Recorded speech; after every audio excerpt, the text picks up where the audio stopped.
Hi, thanks for tuning in. Hope you're having a wonderful day. Today we're just gonna go over the marathon run I did for Hotfix on March 29th for Transgender Day of Visibility. Because I'm curious of honestly like what it looked like from a perspective that wasn't my own.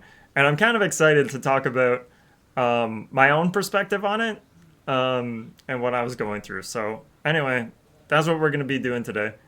Uh, yeah, let's go. Oh, I need to adjust volume and stuff. So, give me a second. Hello, everyone, and welcome back to the Trans Day of Visibility celebration on GDQ Hotfix. I'm Helix. I just want to take a moment to thank everyone who submitted, who's providing commentary, even if if you're supporting in any way. Excuse me.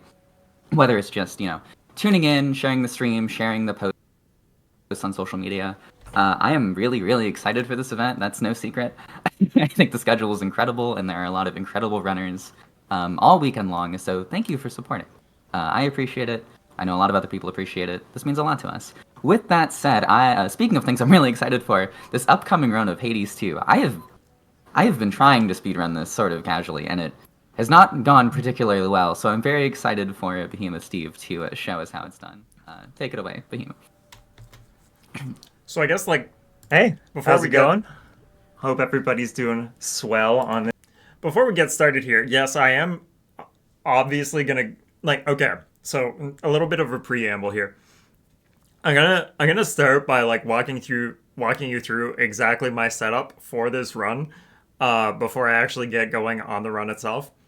And that's specifically because I have this huge pet peeve, which is so often you go to watch a Hades speed run, like especially like any percent runs, all the time I feel like are super guilty of this. You like click on the video and it's basically just they run straight into the run and just go. And you sit there and go, I don't know what your arcana is. I don't know what keepsake you started with. I mean, you can figure out the keepsake by looking. You don't get time to look at what the familiar is or the explanation why they're using that familiar. You don't look at their Oath of the Unseen, so you can't see that kind of stuff. In fact, that's how I got so like I did so many runs without knowing that the Shadow Spiller is faster if you take the Vow of Shadows because I just had no idea. And it wasn't until much later that I saw somebody else running it and I'm like, "Wait, why was that Shadow Spiller fight so much faster?" And it's simply because they took the Vow of Shadows. I wouldn't have known that. And I can explain why that's the case. I don't remember if I fought him in this one. But anyway, just wanted to say that the preamble here is specifically because I hate when people don't do it. It makes it very unwelcoming to new speedrunners. So I go out of my way to explain it before every single one of my runs, including this marathon run. Anyway, as we were this Trans Day of Visibility weekend. Thank you very much for the intro. Thank you everybody for having me on the show today. It's my first time being on a GDQ event at all. Same with my commentary buddy Corey. Want to go ahead and introduce yourself? Hello, I'm Corey. I am also very excited for this run. I'll be doing the commentary and talking about what's happening. Yeah, so we're going to be doing a 3-weapon run. Sorry, I'm going to go through all the intro stuff here right now. Yeah, we're going to be starting off with the EOS torches, running on over to the Nyx coat, and then we're going to be closing out with the Artemis daggers. For this run, we're going to be using this Altar of Ashes. Key things to note are the Huntress, where we want to have less than 100% mana as often as we can, so that we get that 50% attack damage boost. The Furies is another important thing to have, the 30% damage to foes and casts. Origination, of course, is very important, having 2 different curses from Olympians for another 50% damage. But the biggest thing to note here is Strength. While you have no Death Defiances, you take reduced damage and you deal bonus damage. So, yeah, we're going to be running this without any extra lives. So if we die, we die. That's it. And runs over. It's no longer valid. If it does happen in the run, we're just going to move on to the next weapon as per usual, and I'm not too worried about it because realistically, I'm probably only going to die on the final boss. I probably just cursed the run, but anyway, we're going to be running Rocky as our animal familiar. He gives. She did curse the run. Us a nice crit chance boost right out of the gate. On the torches, we're going to be running the Zeus trinket just to get a nice Zeus boon nice and early. And then we'll be switching over to the Hestia trinket afterwards. There is a priority function in Hades too, so we won't even have to come back here to... Okay, sorry, I'm going to stop for a second and say I love... Like, I found at least one person who's on my basketball team in here. I think two, potentially. So that's really cool. Anyway... yeah, sorry. Part of me like watching this run is going to be watching the chat as well because I'm really curious. Case it'll just change as soon as we get back to the crossroads. Finally, we are going to be running these Oaths of the Unseen. We have Frenzy. Although foes are going to move and attack 40% faster, they will also spawn in 40% faster, and a faster spawn means hopefully a faster kill. We also have the Vow of Shadow on, which is specifically for the Shadow Spiller in Erebus, where that foe, as a mini-boss, takes 2 to 4 times, ends up going 2 to 4 times faster if we have it on than if we don't, so we might as well take it. Finally, we have the Vow of Time on, because if I am taking more than 5 minutes in-game time to clear a region, then we might as well just throw it over to Quacksilver, because I am not doing a good job speedrunning. Anyway, that's all set. We're ready to do the run. Timer's gonna start in about 3, 2, 1. Trans rights. Trans rights. So yeah. So here we're gonna start off with Zeus Boon because of our keepsake. We're taking our special. So this game has quite a few differences from the original Hades. One that you might notice right off the bat is our cast. In the original game. Okay, I'm gonna pause here for 2 reasons. Number 1, I see Corey in chat saying, "Oh God, my voice," and I want you to know that I think you have a beautiful voice. Truly, you have a wonderful voice. And I'm gonna say it, and I'm sure everybody else in chat will agree. But also, I want to pause here for a second and just say, actually, sorry. For those of you watching on YouTube, I'm sorry for this thing, but. Can one of my mods just disable ads for this segment that we're doing here? And then the other thing that I want to point out is Corey, who is my commentary partner through this run, and I think every single time we did a practice run for this, we ended up finding things that we wish we could have talked about, but didn't. And it becomes very apparent very quickly, especially in this torch run, that there are too many things to talk about and not enough time to talk about it in, like, especially like explaining the depth of it. Like Corey right here is still explaining like why we're going with our Zeus special, even though we're going to be cruising through the Chaos Gate. And then we'll eventually have to double back and talk about Chaos Gates because they're important. Anyway, all of that to say is that in this hour-long run, there is so much to talk about, and you don't have enough time. You don't have enough time as it's happening. Anyway, just wanted to say, I also was not... The cast was a projectile that fires forward. Now we throw it down on the ground, and it traps enemies in that region. Here we're taking a Chaos Boon. This lets us skip a room fight, which is really, really helpful early on, or just in general throughout the run. We want to go fast, so we're going to skip as many rooms as we can. The one downside to taking Chaos is we do lose out on... we do take a negative effect to do so.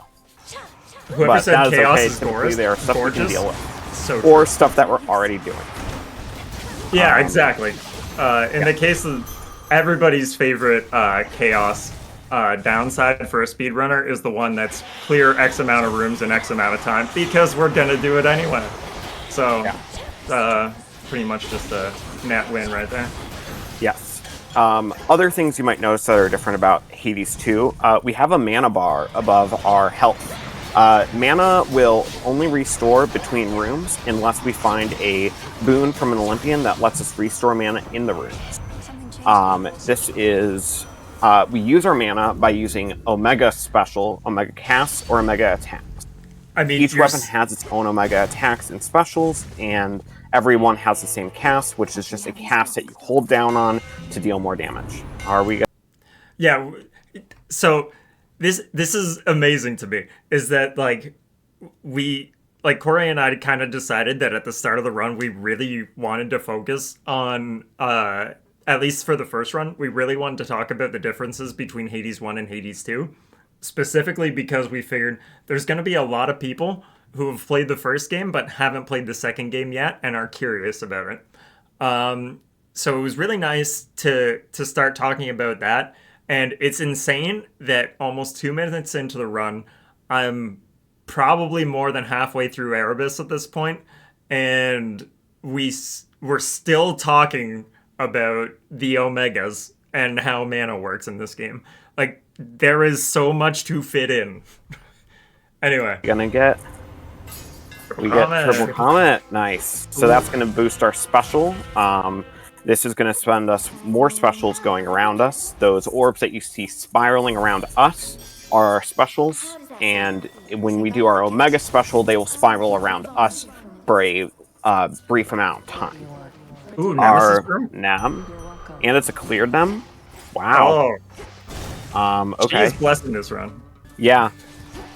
Our Omega attack on this weapon is that orb that we just shot out. So, just to stop and talk about it, I'm sorry if it's annoying me pausing and all that, but like I kind of feel like it's nice to talk about these things as they're happening. It's insane how we've gone through the shop, like bought our stuff. We went through Arachne, didn't have time to explain Arachne. We went through Nemesis, didn't have time to explain Nemesis. But effectively, for those of you who are new to this, Arachne is a character that you find in Erebus who gives you a suit of armor that gives you a benefit with it. Any additional armor you collect on your way just makes your suit of armor last longer, and therefore makes that benefit last longer. If it breaks, however, it's gone for good. If you get more armor after that, it does not restore the dress. And then each dress has a different initial set of HP, so to say. Like the weakest one, I believe, is the cast dress, which makes your cast do plus 100% damage. But it only has 20 HP, so it breaks very fast. We also went through a Nemesis room. Nemesis can have several different types of encounter throughout the game. Number one is she will appear and she will make you fight against a wave of enemies. But whoever wins whoever loses has to pay the winner 100 gold. So either you beat her and you get 100 gold, or you lose to her and you owe her 100 gold. Cass is only 10 armor. Oh my god, yeah, red dress is fragile.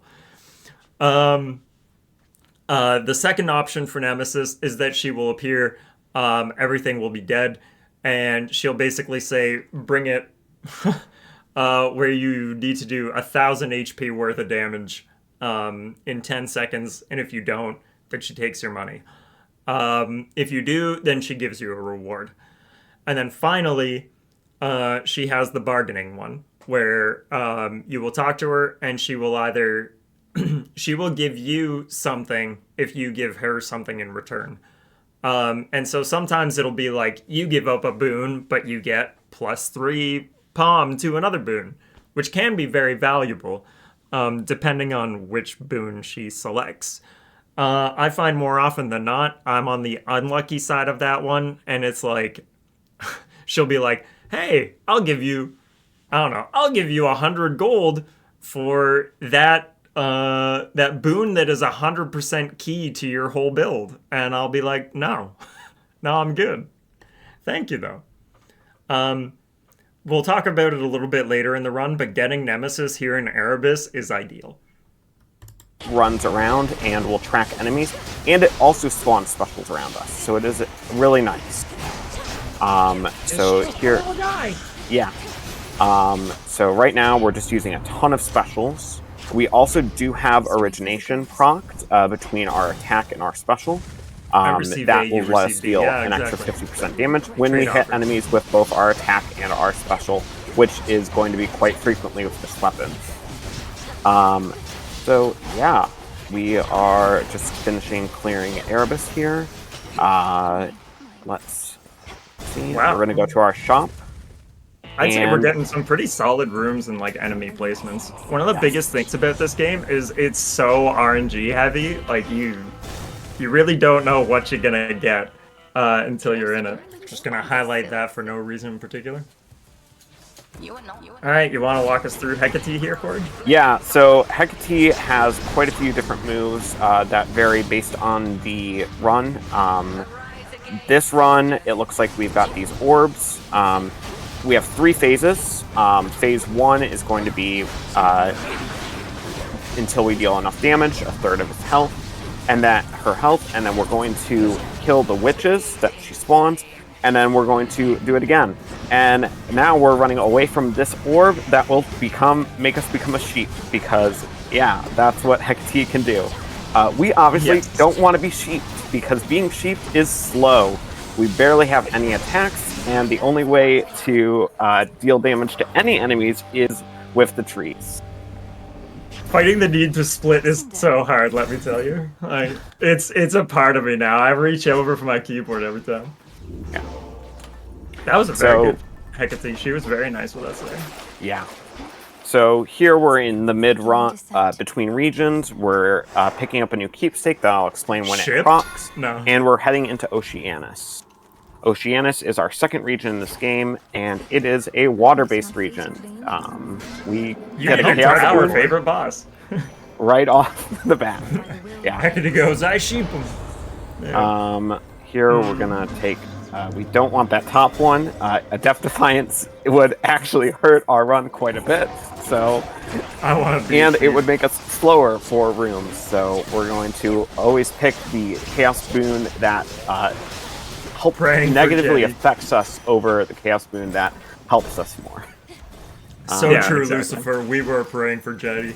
Yeah. So we're also taking shops. We are broke. You girls broke. Yeah. Okay. Okay. Hi, Rat. Yeah, you may remember this guy from the first game if you played the first one. Yeah. The King Vermin is just as tough as he was in the first one. He wasn't always this tough. Yeah. On this game because they did buff him in the most recent update. It is very easy to lose track of him too. Absolutely. But yeah. You might see shadow enemies spawning in. That is the one of the vows of shadow that we took. There are a ton in the game, as Steve mentioned at the start. We only take 3, but they are the ones that help us the most. We don't have to kill any of the shadow enemies, so it makes it pretty fast anyway. Exactly.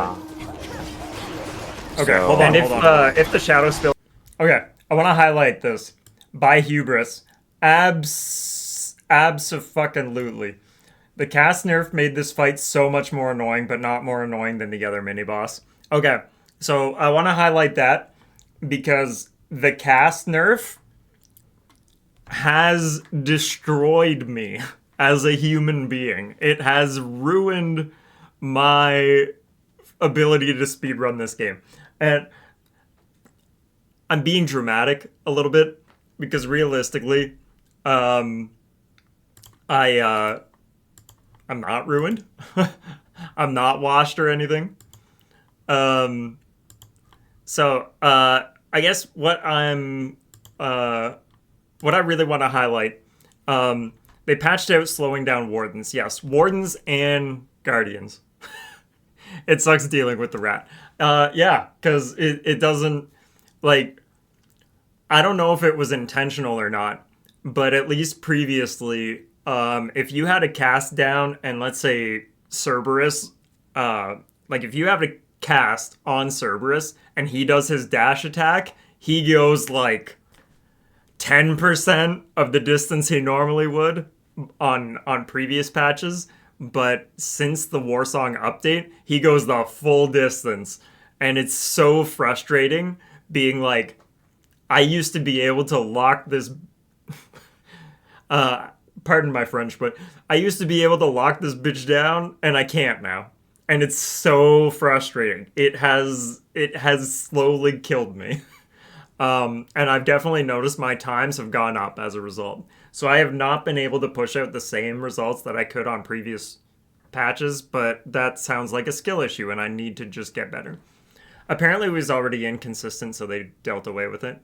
I guess that's valid, but I still don't like it. Anyway, just wanted to point that comment out because absolutely.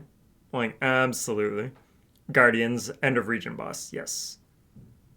I heard your dad's French years as well. We'll walk you through how that's much faster than it would be normally. This getting stunned for getting hit is starting to pay dividends. It always is. Yeah. I always take it thinking, oh, this is not going to be bad. And then I realize, oh, this is bad. Here we have our keepsake proccing. It's from Dionysus. We love Dionysus. We won't see Dionysus in this game. What this does is it lets us skip a room per region until we run out of uses, which is 3. It's super helpful. We are now onto our boss, my favorite boss in the game, and also Steve's. So here we're going to be hoping for good Jetty luck, the one with the guitar. With the Jetty is running right away, so that kind of sucks. But then she rejoins the fight. You know, I'm okay with that. This is pretty good. Yeah, so here we're just going to be taking these down. We're trying to leave our cast on the ground. Wait, are you telling me that this is when I got like 528 raiders? I got a 500-man raid. Somebody was telling me about this. A 500-man raid happens at 4:15. I wish I could see the viewership numbers on the VOD, but I can't. Jetty, please behave. Skillet, yeah. Okay, so I want to double back and look at like current chat right now. It's worse because it'd be useful for the spawn of Typhon, especially with the Shadow Warden Val. Yeah, because dealing with 2 is fucked. Absolutely. 100%. Totally agree with you there. The cast nerf just really made everything so much harder. Anyway, so yeah, this raid comes in while we're doing the run on GDQ. And somebody mentioned that, and our numbers went up from like around 800 to about 1300, and then still stayed at around 1200 for the rest of the run, which I will take that. To deal the most damage, and then hitting them with all of our attacks. This game rewards being able to multitask all of your actions. So yeah, also that was a really good fight. Yeah, Jetty was so nice there. I'm okay with that. Yeah. This game just ends up perpetuating the fact that I love drummers more than anything else, because Roxby does not move. She's nice and easy for us.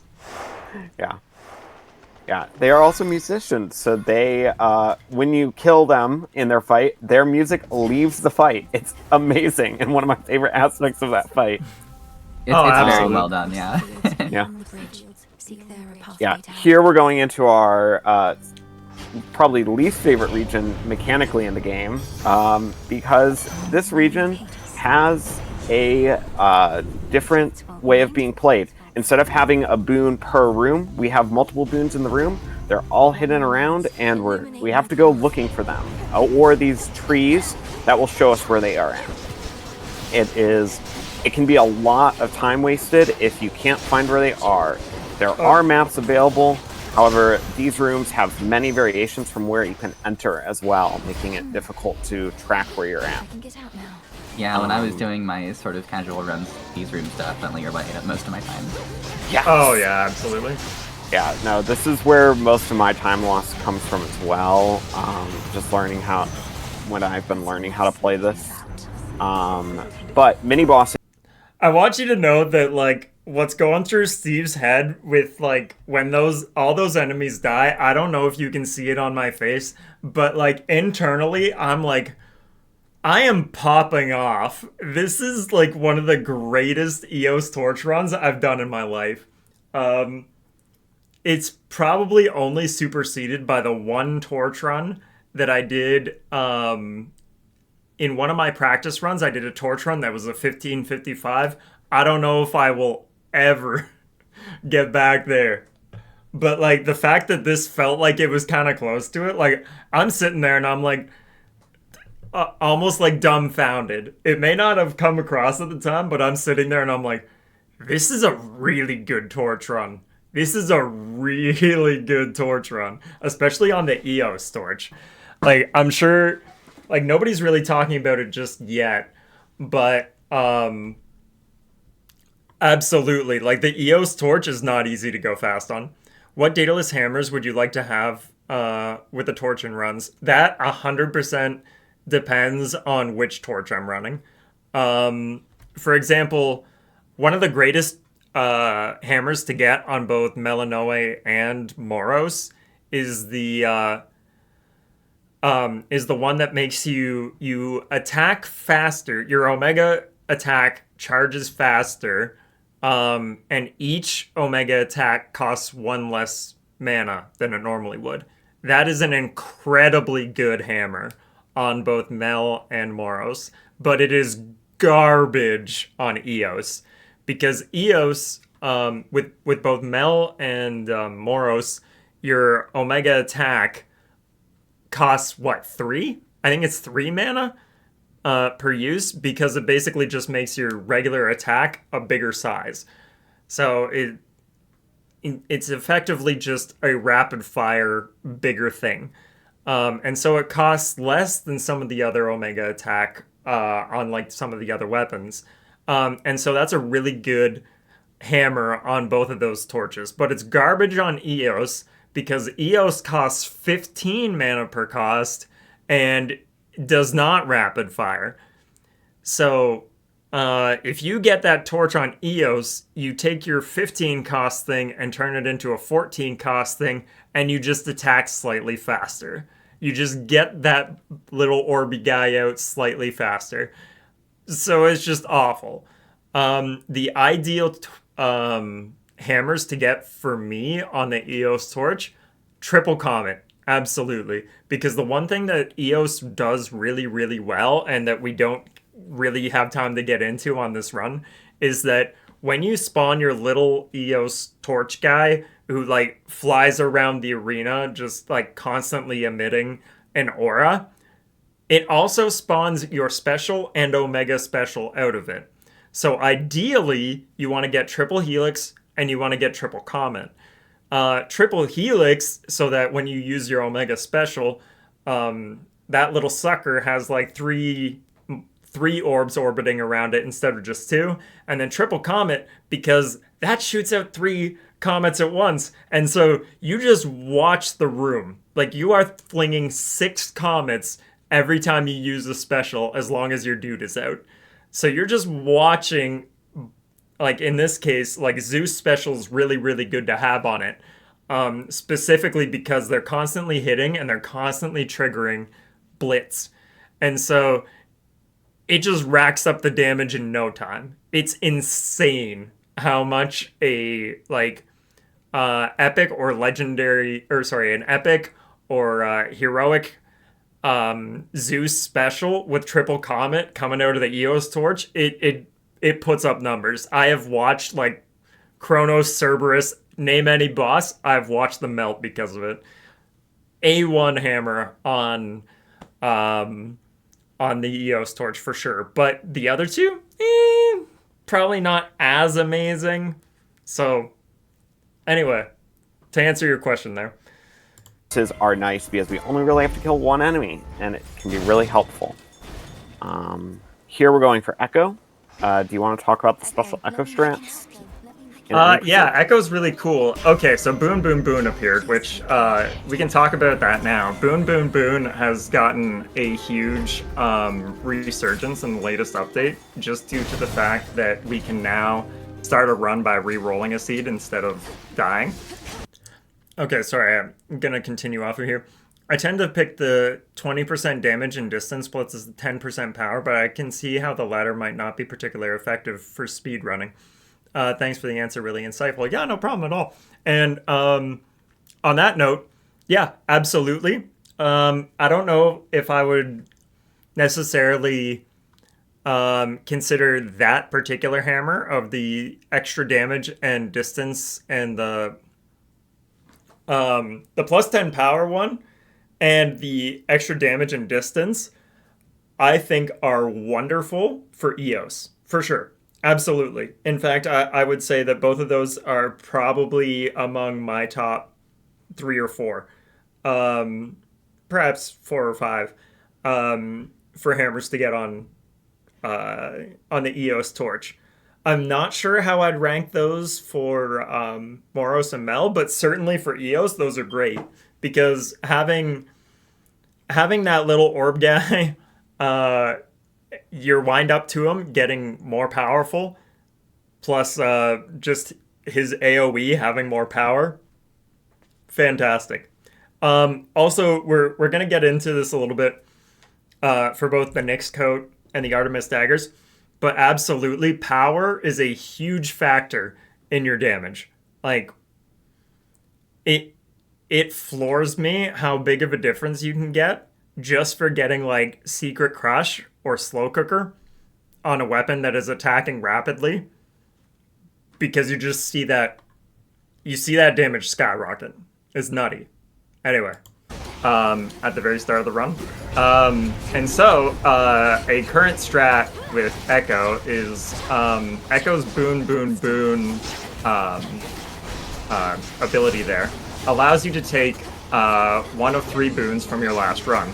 So something that people are doing in the any percent run, the single weapons, is oh no, I'm playing hide go seek. Where are you? He's down. Down? Oh, there we go. Yeah, so the strat people are using right now is just to grab something that's really good, typically like a legendary boon that you really like, and then you discard all your other boons, and then you die on purpose, and just restart. And that way, you're forcing Echo to give you very specific things, which is a good strat, but does not work for a multi-weapon run like what we're doing. Yes. Are we gonna get it? Oh, okay. So we got Clean Helix there, which, speaking of Clean Helix, our very own host is going to be doing some clean runs on Monkey Ball tomorrow, so you can check that out. That was really good. I did not make that connection. All right. There's also... Okay, so we... Corey and I definitely in practice we talked about triple helix, and if specifically triple helix came up, we were going to talk about how it's actually quadruple helix because of course helix being there. I don't think we made a plan for clean helix. I think that one was mostly ad-libbed. I think that was mostly being like, well, can I still pull the reference in here and still make it like just being able to shout out our fellow runners as well as like.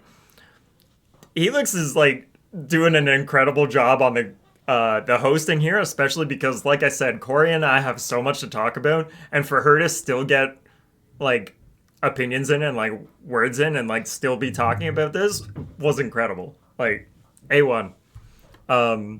Someone called Triple Helix. Yeah. That we could have gotten. It would have given us extra specials, which is also really nice. I should have gone with the free Zeus. Oh well. Yeah.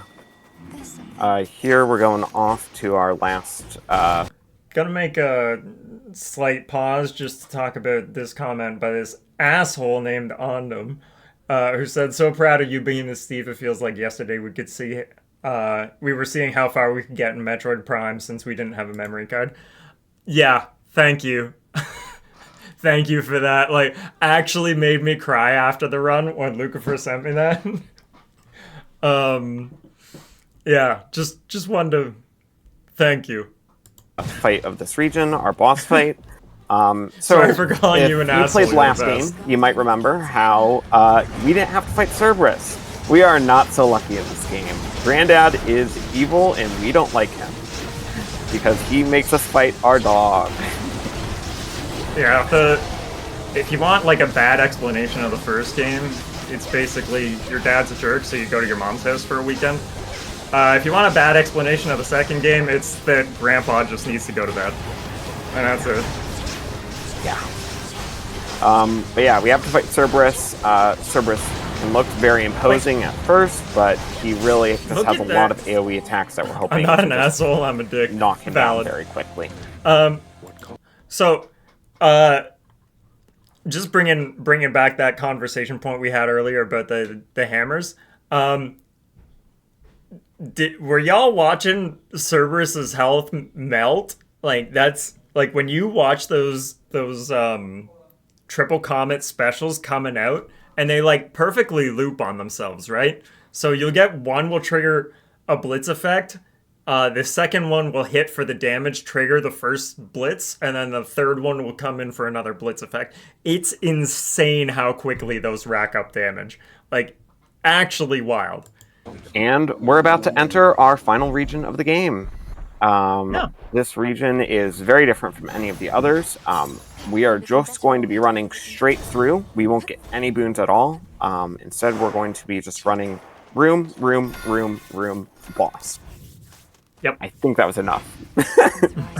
Pretty much. That's pretty much how Tartarus is going to go. Tartarus was the first region in the first game, if you remember. It is now the final region. Yeah. We won't go into plot details about it too much, but yeah, it's now. Should be a clear path to the house. You know, it's funny how they take some of the early games from the first one, the early enemies from the first game, and make them very, very terrifying. Yeah. Ooh, nice. We. Oh, no. I thought that was Fig Room too. I was like, yeah, here we go. Nice early Fig. I'm okay with it. Yeah. Occasionally we can not get our Fig at all in this region because it is so short and there is a chance of Fig activating. So we are just hoping for that not to happen. We also picked up another keepsake here. Endgame in 11 minutes with an estimate of 55. What in speedrun craziness? Oh, friend. We are doing this 3 times in a row. You did not know. But now you will know. Sorry. It's Athena's keepsake. I'm glad it lets the us poison take one enemies and Athena traps boon. are gone in Hades Athena too. boons are Absolutely. strong. Here we're taking up Righteous Pike, which will, when we use 90 mana, it will deal a heavy amount of damage to enemies on the field. Athena also will insta-clear the room for us, which is the other reason we take it. However, the one trade-off, and part of the reason we don't take our Death Defiances, is because Athena requires you to have no Death Defiances to summon.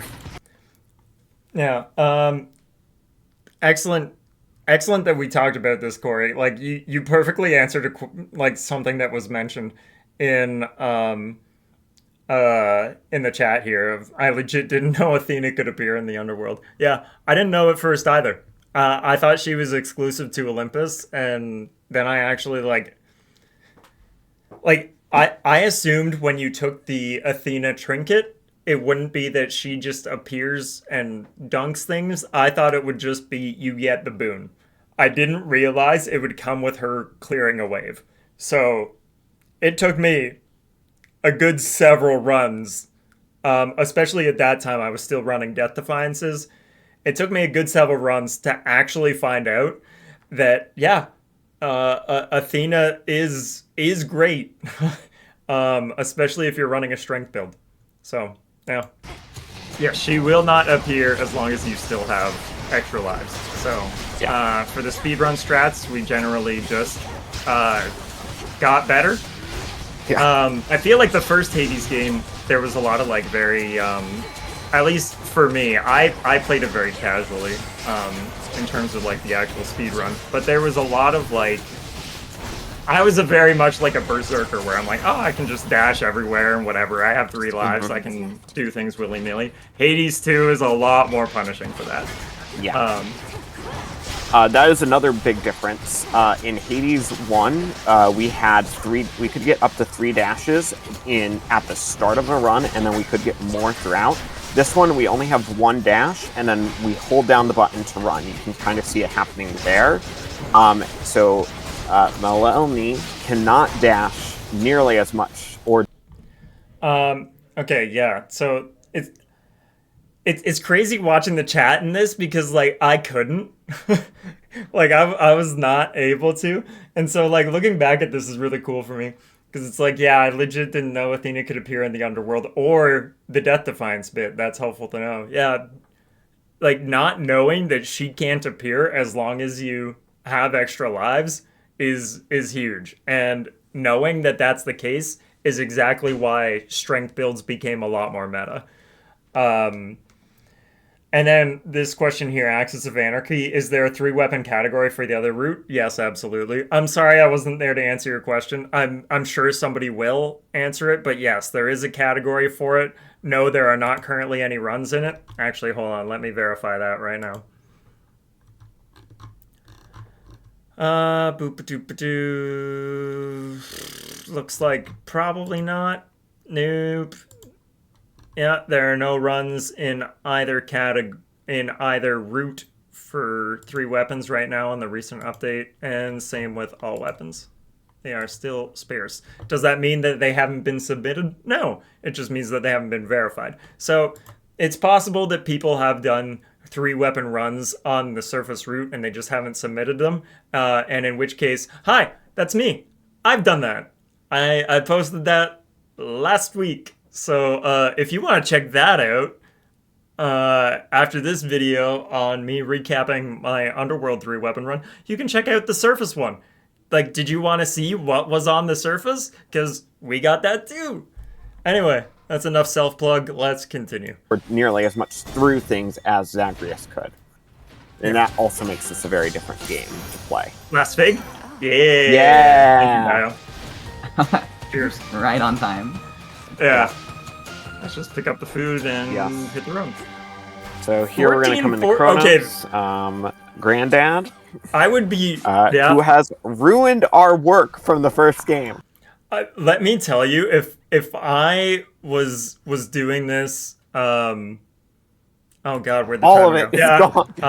No, yeah, it's right over here. If I was doing this like on my own, timing myself, and I looked down and saw I was sub 15 going into Kronos, I would shit myself. Like, I'd be so excited.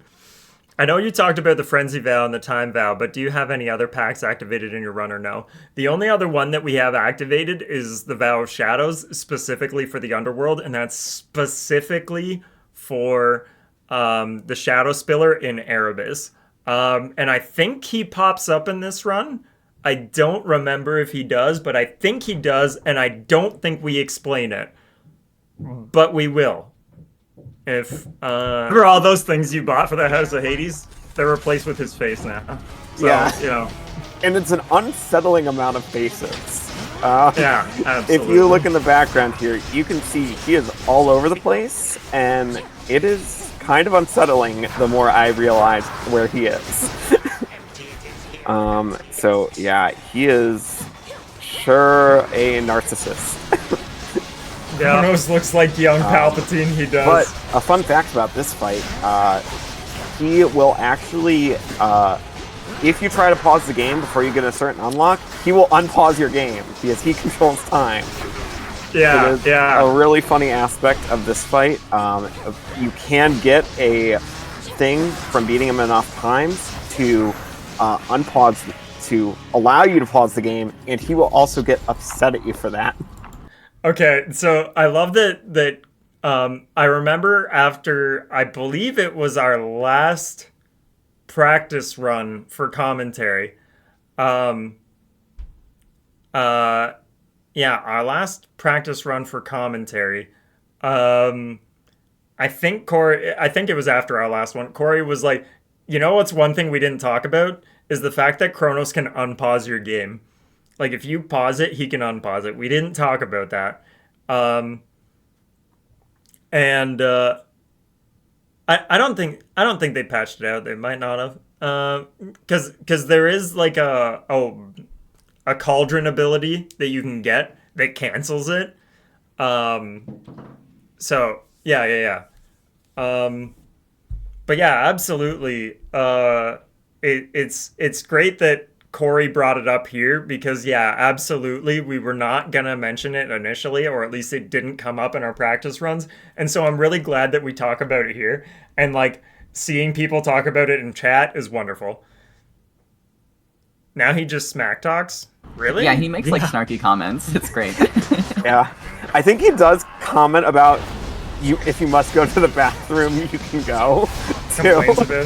Yeah. I think that's my favorite one after you unlock the pause. But yeah, he makes a lot of snarky comments. You might have seen that big AoE attack there. That is basically an... Okay, so actually, I'm doubling back on us talking about this, especially because chat is talking about it. Pauses. Hey, you can't do that many unpauses. The pause thing is funny. I love how he breaks the fourth wall so much. So I want to stop and talk about this because the first time I ever made it to Kronos, I was extremely reliant and like a full-on crutch for my first run of getting to Kronos was there's a Selene boon. I think it's called Dark Side.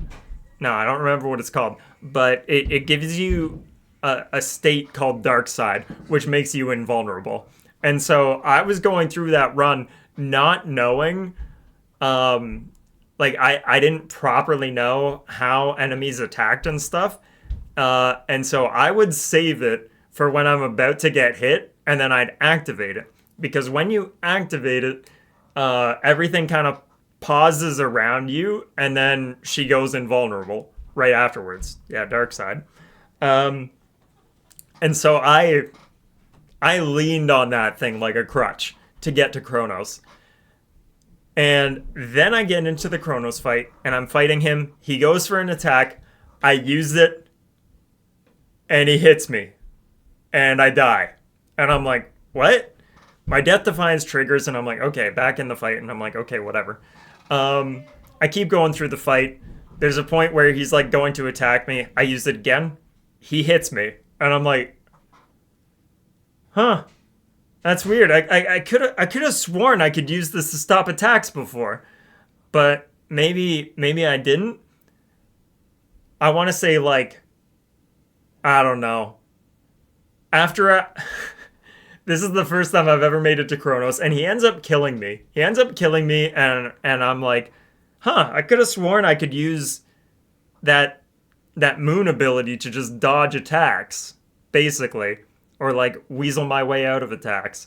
And then I had another run that got to him, and he would attack me when I was using those Selene abilities. Once you use the Selene ability, everything pauses around you. It just stops. It stops moving. Except for Kronos. And that's not a glitch. It's not a bug. It's a feature. Kronos is the Titan of time. He does not obey you stopping time. You obey him continuing time. Time is his plaything, and you are simply existing in it. So to think that you would have the audacity to believe that you can stop the guy who created time itself, It took me, I think, it was like 4 days of like runs afterwards, and it dawned on me while I was at work. I was like, holy shit, I can't stop Kronos because Kronos doesn't stop because he's the Titan of time. He's time itself. Time does not stop. Oh my god. Anyway, eye-opening moment for Steve. Insta-kill. It is not officially an insta-kill. You can survive it if you have enough HP. However, we choose not to worry about that because we will never have enough HP for that. Okay, so we just did that once. Let's do it 2 more times. Yeah. You ready? Strap in.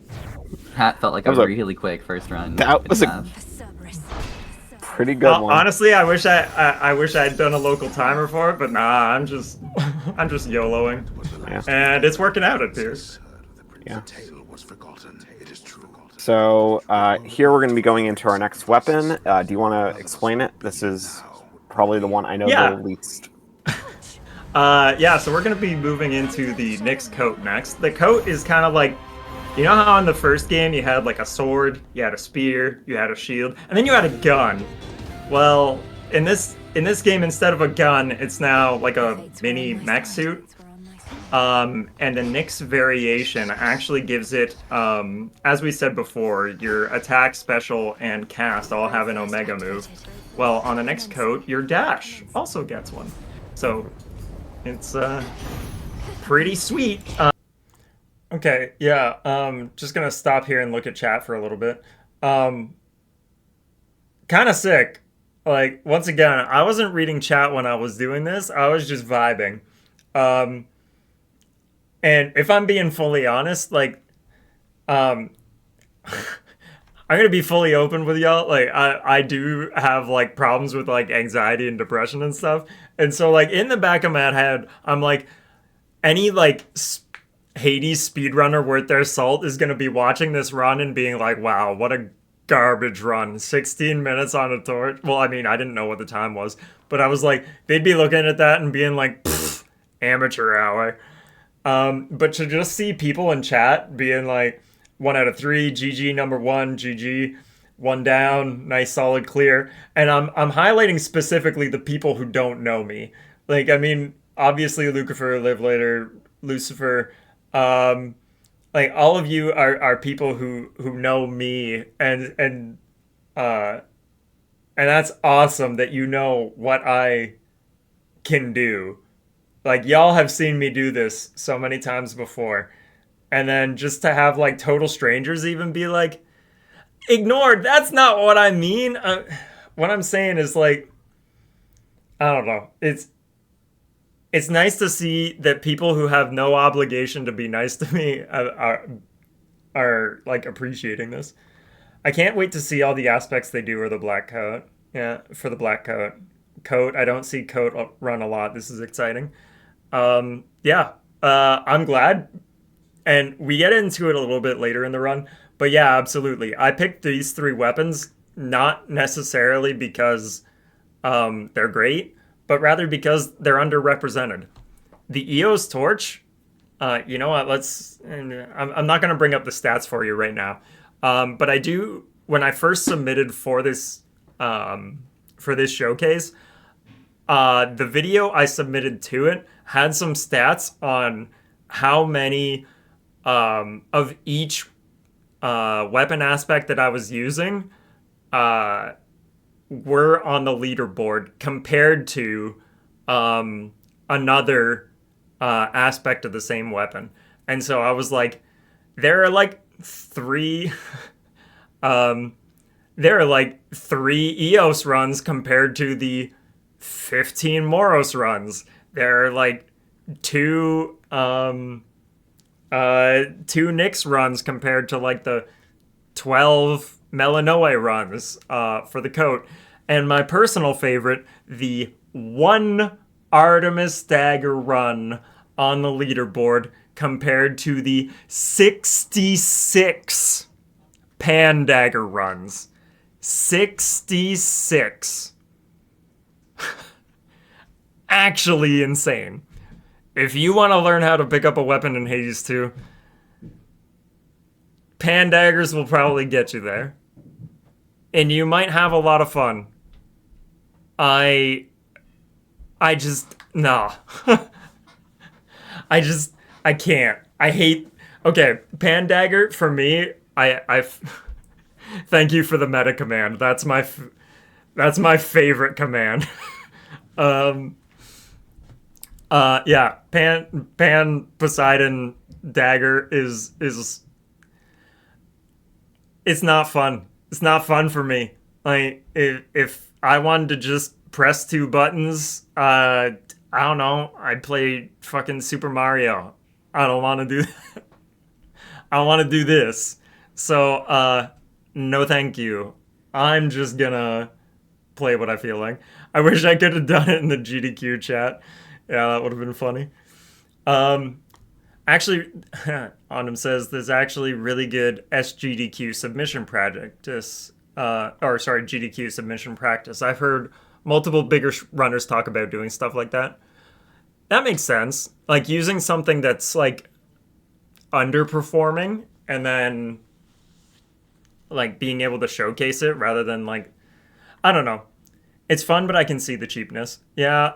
And anyway, pan daggers, not my vibe. I like the Artemis daggers. I have a whole video on why I prefer Artemis over anything else. If I just want to hit 2 buttons, I have watched you play hundreds of hours of Kingdom Hearts. Shut the fuck up. Back to the video. That dash is basically like a little AoE attack when you run into something. And then, oh, that was a really nice flame strike. Yeah. And then it gives your attacks AoE for the next little bit. So, yeah. So this weapon's main attack and charged attack is it's kind of the... Thank you, Lucifer, for the stats on that. This torch run would be in 4th place among single weapon torch runs. Oh my god.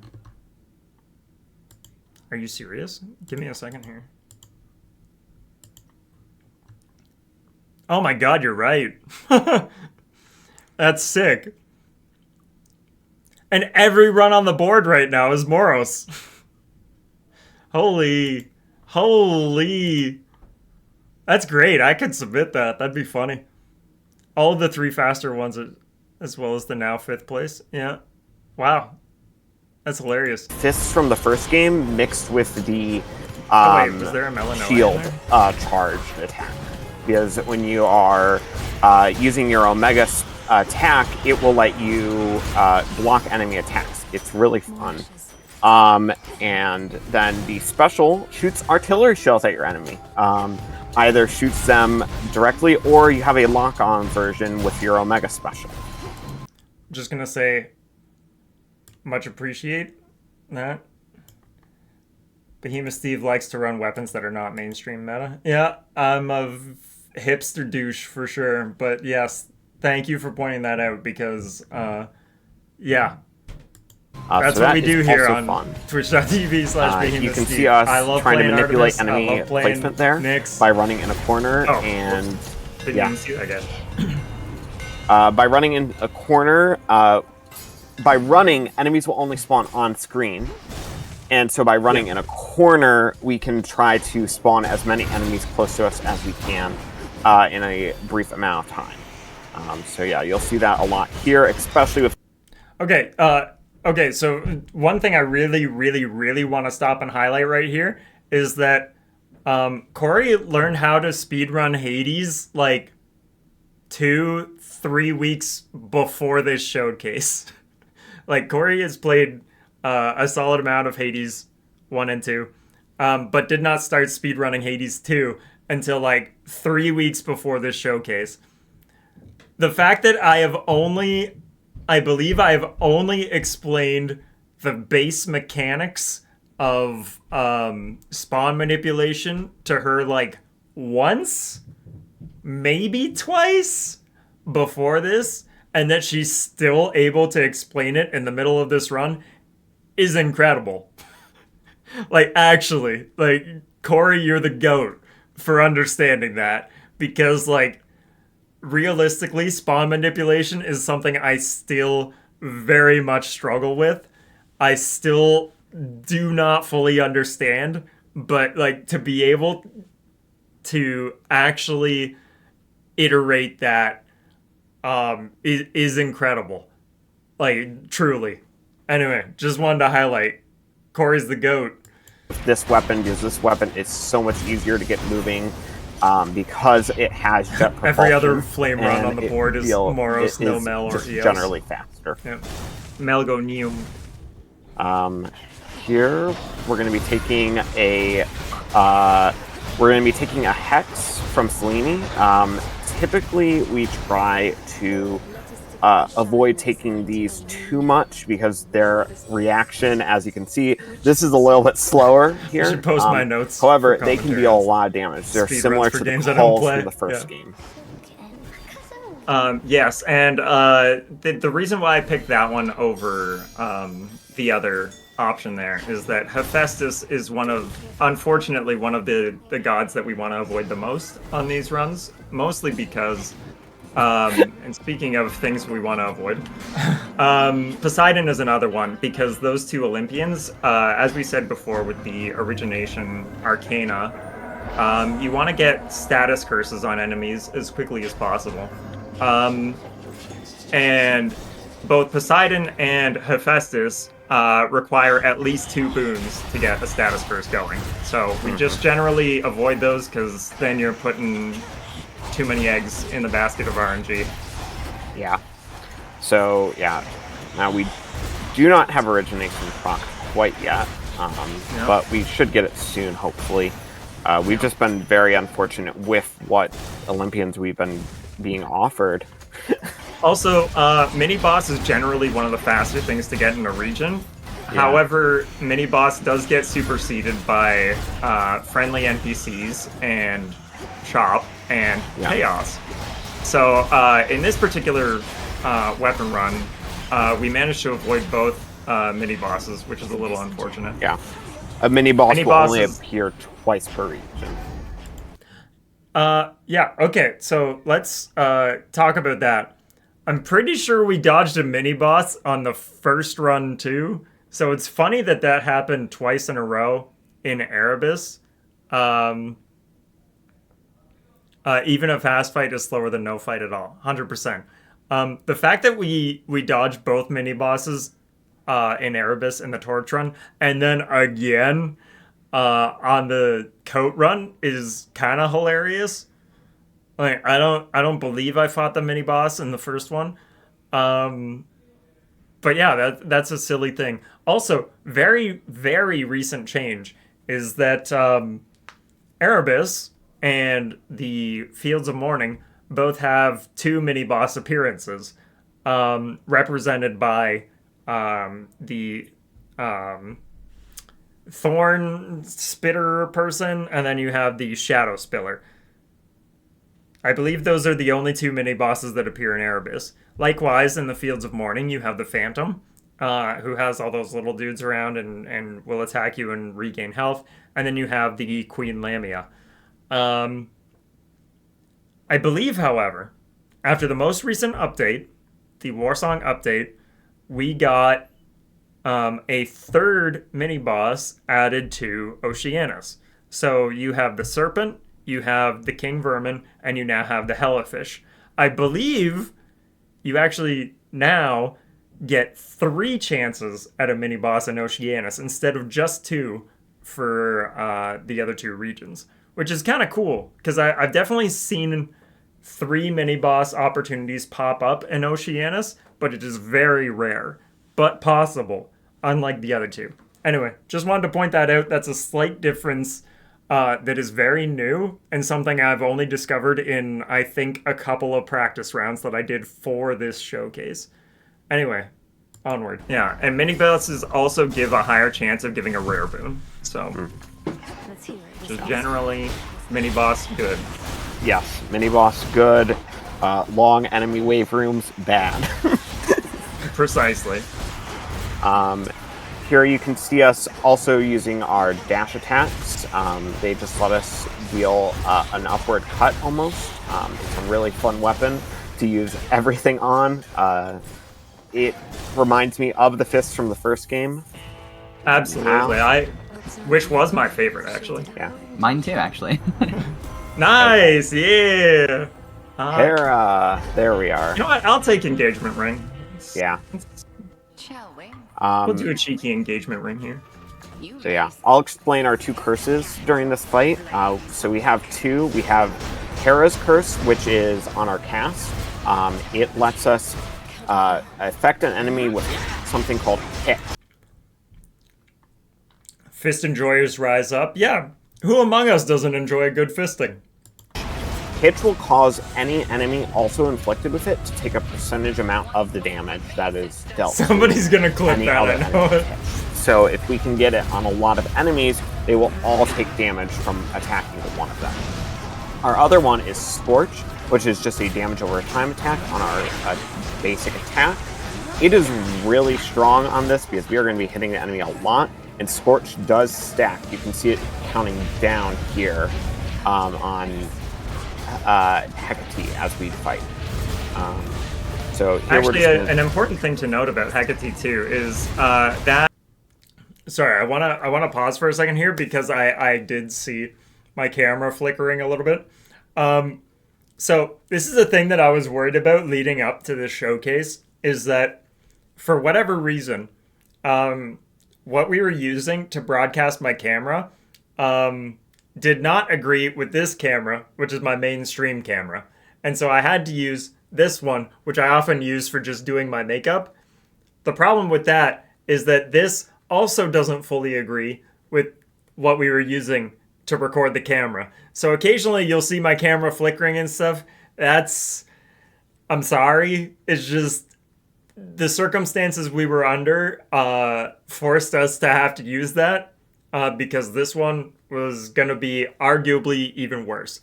So, yeah, we ended up going with that. I'm sorry that my camera flickers throughout this thing, but yeah, it was something that I had to do. That Moonlight Curse, the one that turns you into a sheep, there are not many ways that you can avoid it. One is just dash through it over and over again. I believe it's like about 6 times generally is what I aim for. But you can also use your familiar Freenos. He's your little frog friend, and he's the first one that you get, and he can block that projectile. So, good boy, Freenos. Should be useful. Ooh. Should be useful. wow, free Down I Chaos go. Gate. Down I go. Yeah. We'll take that. Yeah. So, yeah, and then you can also get a sheepening curse from Selene, and that's really fun to have on casual runs. And Hecate even comments when Freenos blocks, yes, she will curse your little toad. It's cute. Unfortunately, does not work on bosses, however. So, Yeah. You know, you can't just sheep Kronos away. Yeah. Yeah, you can Unfortunately. hit their little minions with it, if you will, but not the boss. Oh, absolutely. I Okay. think that room. I know, like the smallest room in Oceanus. Yeah. Stay hasty. Dionysus has a sense of humor, it's fine. It's true, he does. He does. At last. Wow. Alrighty, Rat. 2. Rat Tails mentioned. Yeah, this one's for Framer Towels. Yeah.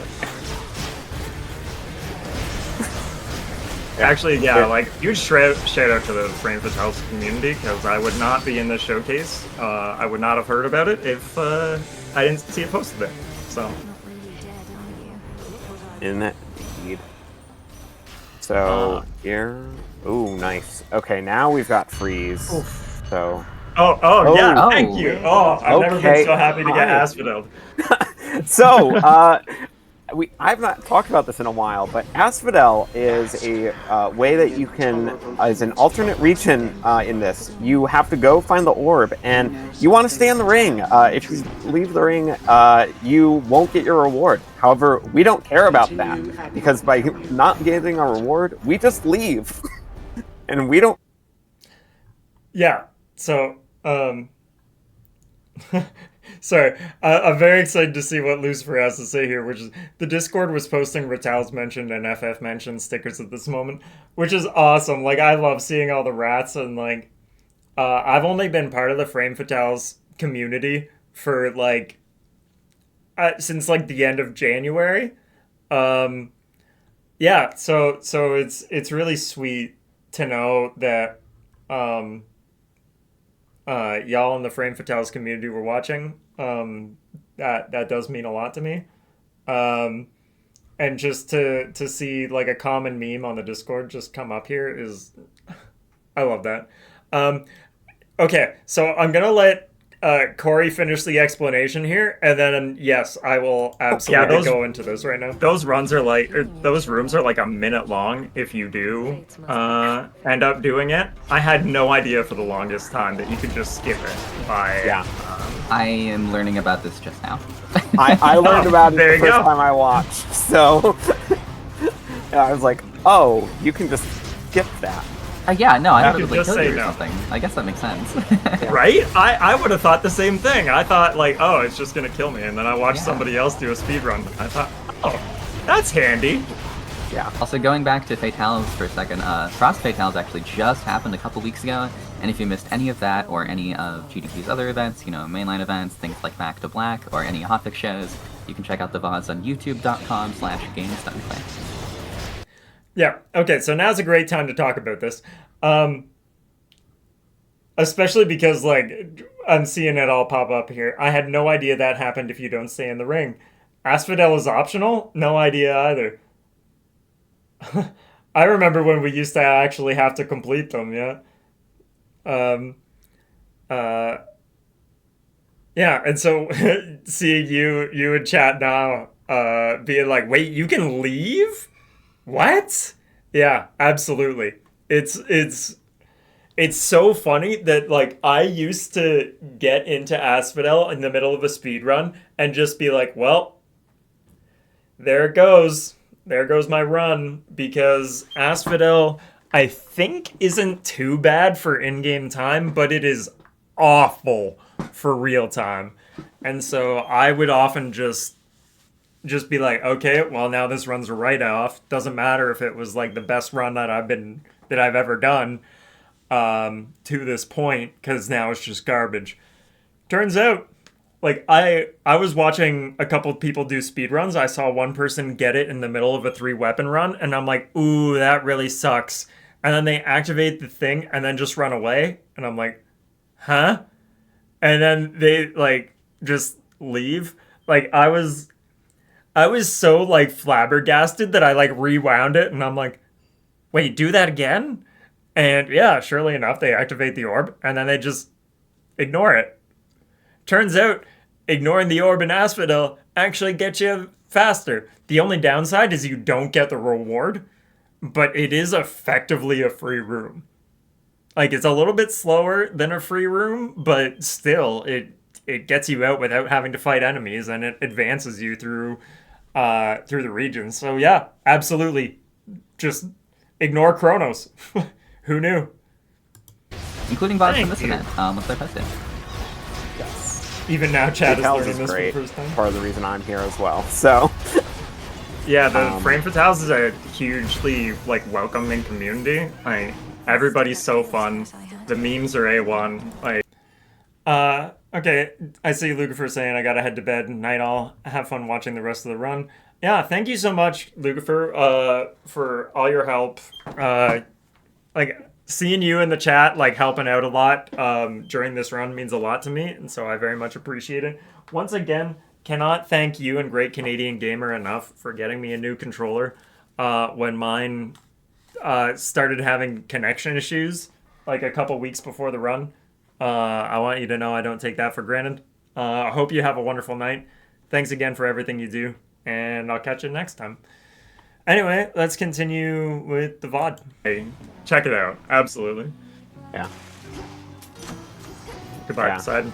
Sorry, Uncle. Poseidon, yeah. Poseidon's boons can be fun, but it's interesting. Both Poseidon and Hephaestus have boons that activate for the first X seconds of the room. True, yeah, you're right. Hydraulic Might and Mint Condition. Mint condition, yeah. You're a Hephaestus Also, enjoyer, though, great- aren't you, Corey? I like Hephaestus in casual runs. Yeah, Hephaestus has some really fun stuff that you can do, including big damage specials. But the issue with them are that you just have to wait for them to recharge, and we don't want to be waiting for stuff to recharge to deal more damage. Also, we got our favorite song here. Oh, It's a true, diss yeah. track. It is a diss track against Melanie, and it is really fun. It only appears after you fight enough times. Yeah, Skilla and the Sirens are generally hated by, like, well, Melanoe, for one, really doesn't like them. But also the audience cheers louder if you kill her faster. So, clearly she is not well respected. That being said, when I had the option to buy her band poster and put it up in the crossroads, I did.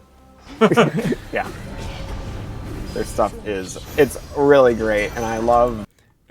Was gonna ask if you'd consider the vow of forgetfulness to gamble getting specific builds, boons, and force legendaries / duos. She's got to grow to hate Mel first. True, absolutely, Lucifer. Yeah, gotta have that progression of the relationship building. To answer your question there, though, I have tried doing runs with the vow of forgetfulness. And we did try doing a couple runs with that to try to force specific things, but it had two pretty big downsides. Number one was I frequently ran into situations where I was stuck between a rock and a hard place on two boons that I really, really wanted for a build. And then I have to sit there and go, okay, like a great example being Aphrodite. At that time, I was running Aphrodite Keepsake, where specifically because I wanted to get specific Aphrodite boons as quickly as possible, and then ignore all the other ones. But the major problem with that was I once found myself in a situation where I had Aphrodite attack, which was ideal on the Artemis dagger for us at that time, and Secret Crush, also a boon that was 100% ideal on that build. And so I had to sit there and be like, do I choose? Because if I pick one, the other one will never appear again. Or I re-roll and gamble on the chance of getting neither. And I ran into that situation enough times that I was like, it's actually getting in the way to take the vow of forgetfulness. So I stopped running it specifically because putting myself in those situations was awful. The other major downside to it, and this is not this is not the vow's fault. This is 100% a player-based skill issue. Is that your girl likes shiny things, and I frequently found myself in situations where I'm like, "Ooh, another boon," and then I pick up that boon, and you know what it is? It's nothing because there are no boons left to offer because Vow of Forgetfulness canned them all. Or the even worse case scenario, which was there is only one option, and it is replacing a boon that you already have, and you now have a suboptimal one. And once again, that's 100% a skill issue because I could have just memorized it, but I didn't.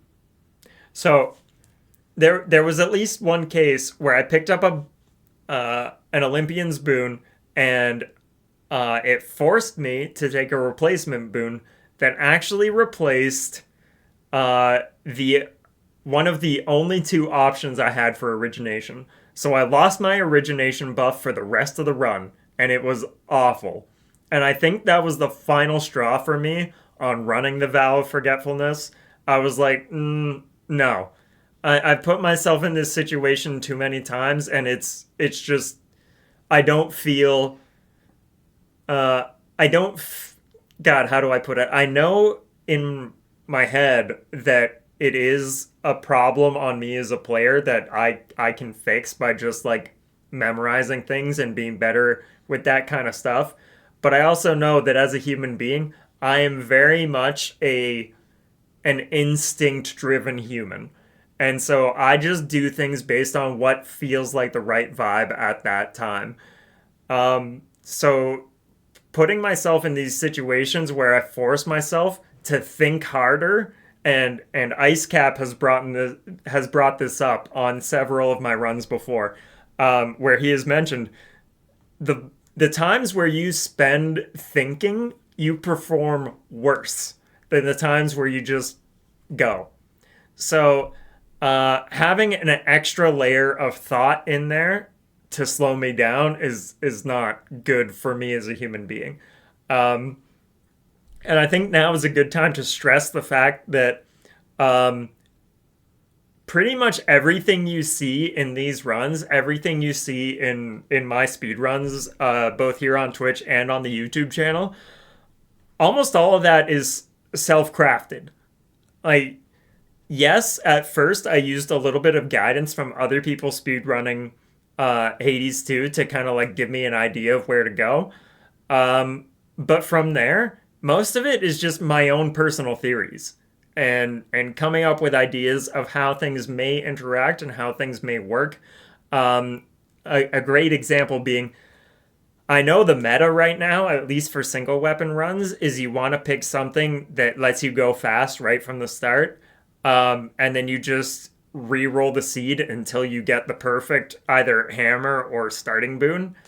But that's not me. That's not what I do. I prefer to just run it as if I'm doing a multi-weapon run every single time. Learn the broad strokes and then just letting them cook. Absolutely. That's basically it. It's a learned skill from work applied to non-work stuff. Yeah, exactly. So I just generally, I perform better when I'm not thinking. The more I'm just feeling and doing, the better I do. So I prefer to steer into that. Anyway, let's continue the run. The distract. So something else you might notice as we're running around, there are a lot of shinies in this game, a lot more than the original game. The original game had fishing, and that was really the only thing you could do mid-run.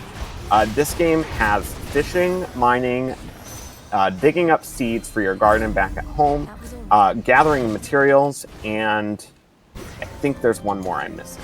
Oh, the shades. That you can get some extra material from. That's always the one I forget because I never do it anymore. Because I have no need for it. No, come back here! This guy can heal by hurting you or his fellow enemies. That can be really annoying. That's how I did my 32 fear. Yeah. Can confirm you overthink games. Yep. Head empty, just vibes. Honestly, same. 32 fear, which was even more difficult since I couldn't rely on extreme measures to take the edge off. Right? Extreme measures was so good in the first game. It's not back yet in this one. I wouldn't be surprised if they added it in later, but I imagine that's going to take some time because, like, honestly, the extreme measures, like, differences between the bosses, that they make a pretty big difference in Hades 1. I can't even imagine how they would make a difference in this one. So I'm excited to see them potentially adding it in later. Annoying. Extra dose. Sorry. Yeah, extra dose is great. I see it. Here we're gonna go Echo. Hopefully find something good. Yeah, Probably I might actually go post-fold. with Pom Pom Pom here so I can get that plus 10 on my flame strike. Oh, yeah. Pom Pom Pom doubles. That's Yeah. yeah. Didn't we So, have a run the other day that was like, I got it to like plus 14 after the Pom Pom Pom or something I stupid? think we got the plus 14. Yeah. That scales even better with extra dose, too. Can you see that? Exactly. Yeah. So, and we'll be dealing even more scorch damage now as we run around. We're hoping to just grab the rest of our stuff and By the way, Bear says meow and Buggy says feed me. I hope Burr and Booger are doing fantastic. Would Kronos get a third phase like Hades or something more extreme? True. Did they remove Kings and Queens ransom? No, they haven't. Yes, they both of those boons are still in there, and definitely on my practice runs it came up a lot, and I was like, no, I don't want you. and then we will be at Cerberus again. This is our last room in this region.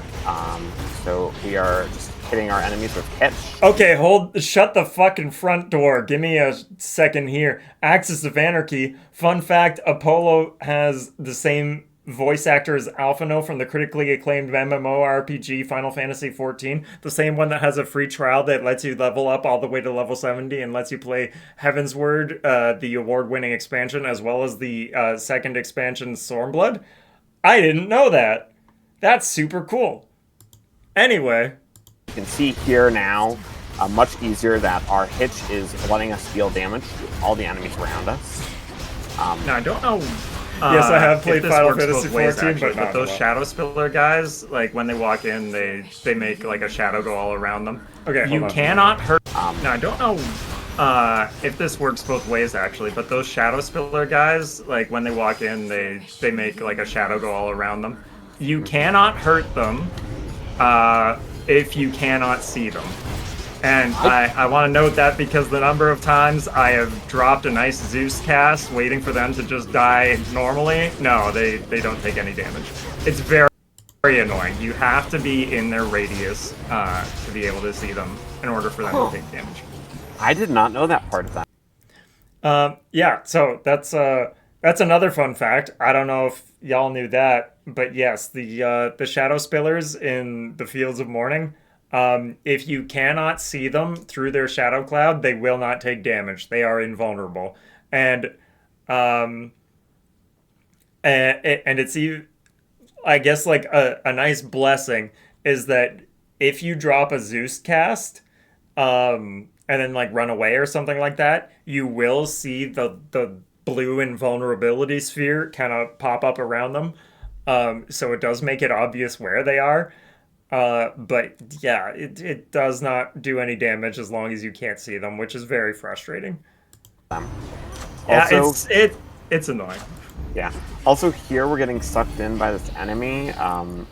That has really tripped me up more than one time. Absolutely. Slowed me down so much. If you get the armored And then enemy here who we're has gonna the go into shadow spiller, they're Cerberus. invulnerable too. And Yeah, I'll true. talk a little bit about Cerberus here. So the first time I reached Cerberus in this game, I was like, oh wow, this guy is so imposing. He has so much HP and has so much other, like, just does so many big attacks, and it's so hard to move around him. You very quickly learn how to fight this guy quickly. And that is one thing I love about this game, and even the original game, is learning how you fight these guys and learning how to like dodge their attacks and how to take them down quickly. Yeah, so he summons our enemies. We've gotten dogs from him twice, and then he'll re-summon here. Interestingly enough, that used to deal damage. We don't know why it does no damage right now, if it's a glitch or not. Yeah, I'm not Wait, sure why that move has stopped doing damage when he reappears, but it just hasn't since the latest update. So I was wondering why you were standing there. Well, okay. Yeah. It was a very interesting. What is?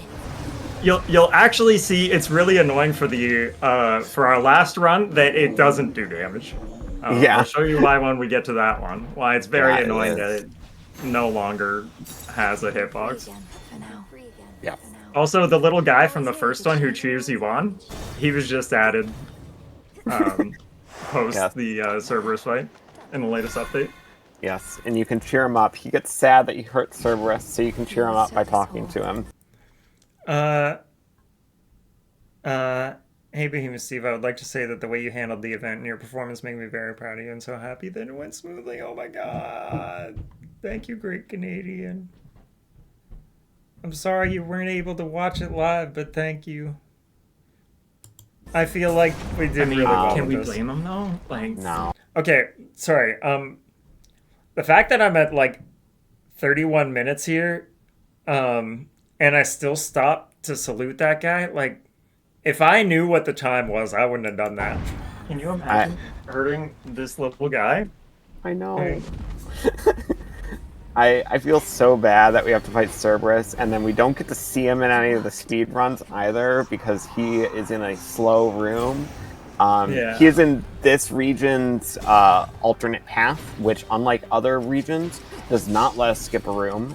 In fact, it makes the game harder on us because Oh, yeah, somebody in chat asked. Last run is on Artemis aspect of the blades. Yes. Yep.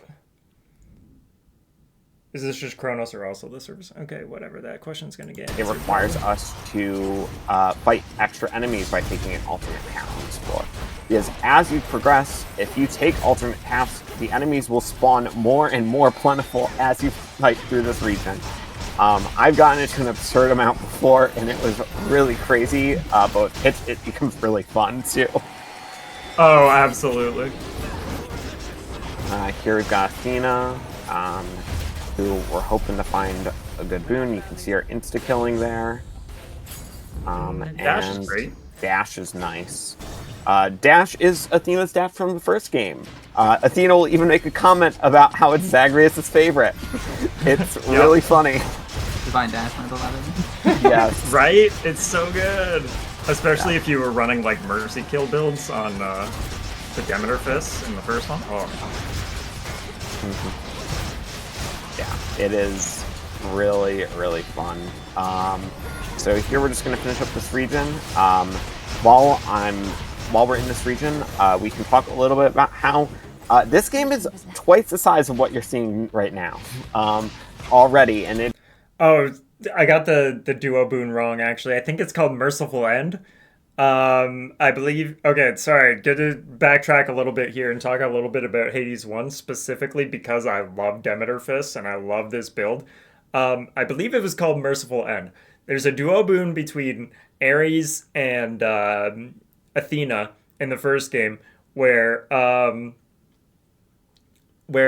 basically how it worked was if you have Ares's Doom, I think is what it was called. I think it was called Doom. If you have Ares Doom marking an enemy, and you use Athena's Deflect on that enemy, it instantly triggers the Doom proc. And so the ideal build for that would be on a fist build, you would have the Ares boon, so that you could rack up Doom procs, and then you'd quickly trigger them all with a Divine Dash through it. However, they thought that through when building the duo boon, because you need to have Ares attack and Athena special, or Athena attack and Ares special, or it will not appear. The duo boon will not appear unless you have attack and special. So in order to get that build off the ground, you effectively had to get Ares attack, Athena special, Athena dash, and the duo boon, all ideally before the end of Tartarus in the first game. That was like the ideal build for fists, and it's something that plagued all weapon runs in the time where I was watching all weapon runs of the first game. A lot of people kind of complain. They're like, yeah, fist is the most annoying one to do because it's the hardest one to get off the ground, and we always do it first for exactly that reason, because you don't want to get 5 or 6 weapons deep on your 6 weapon run just to not get it off online because you didn't get the right boons at the start.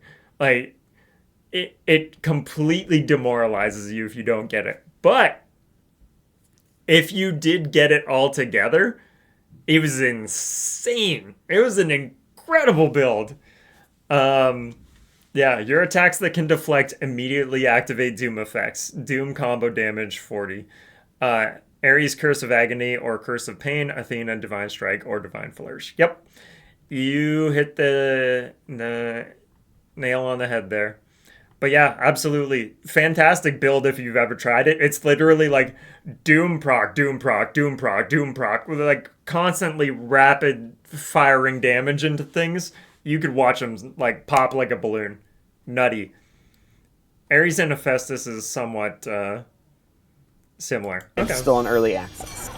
There's also a surface route with just as many fights, bosses, and regions, including my favorite song in the game, in the second region, and much, much more. You might hear us calling our hammers boyfriend hammers. That is in reference to... YouTube. What? Oh, yeah. Alright, I let the material demons win. Alright. Yeah. That is in reference to one of the friendly interactions on the up route, along with many others, including Dionysus, as we've mentioned already. Yeah. Did On we one of only the- use one camera this one? Yeah, I think so actually. On one of my first ever like posted runs on YouTube, I had somebody comment, you know, I know that they're a speedrunner and they Hardly probably as don't effective. need them, but seeing all those materials go to waste just makes me so sad. And ever since then, every time I pick up a thing in the middle of a speedrun, I say, that's for YouTube. It's a little meme from my chat. Yeah. That was not where I wanted to place that. Looks like enemies are walking towards it. Kind of. Yeah. And here we Hi, go. done with Tartarus. Yeah, just time for Kronos. I'm seeing a lot of people in We're chat gonna talking heal about. up just to make sure we're at full HP before the fight.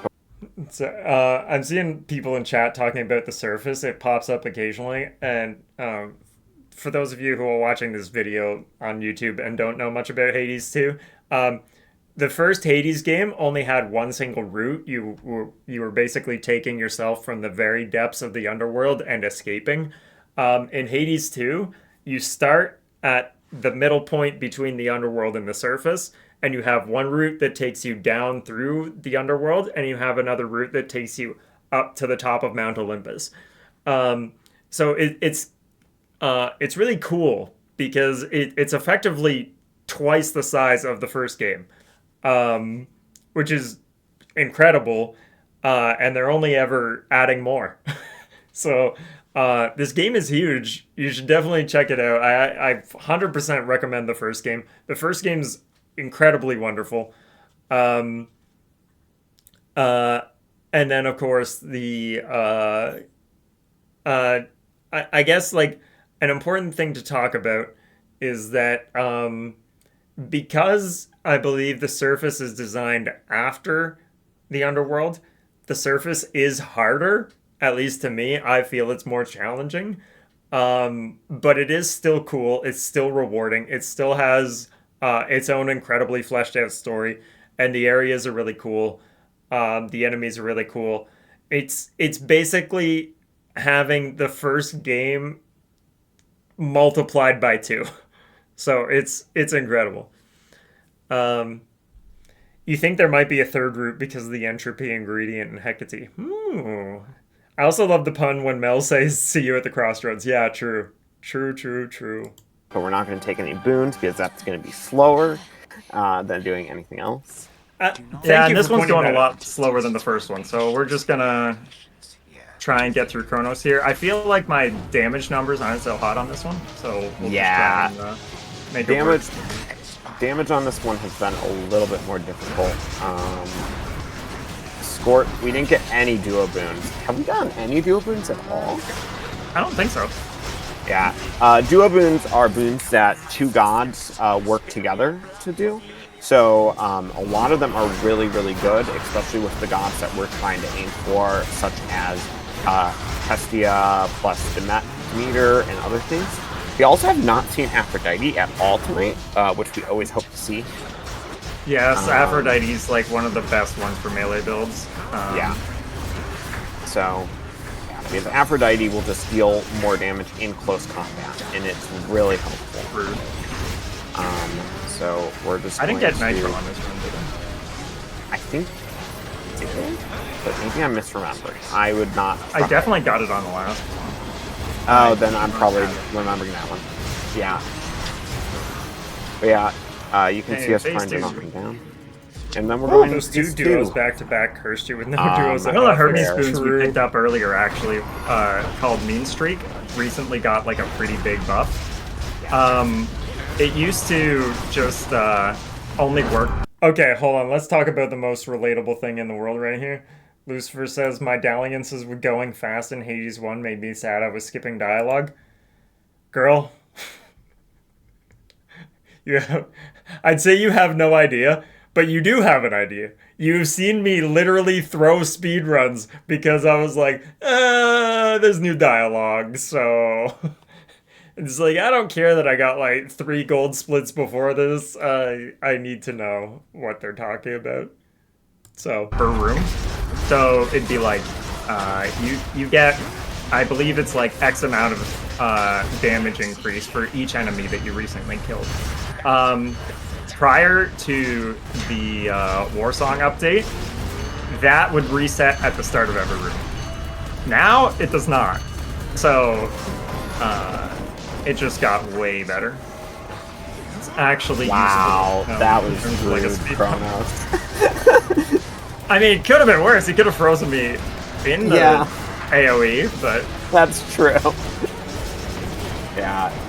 You can also see our damage is much lower on this fight because this phase of the fight because we don't have range anymore. We only have our special as range, and so we have to be up in his face to deal damage. But he also makes us go away from him. So.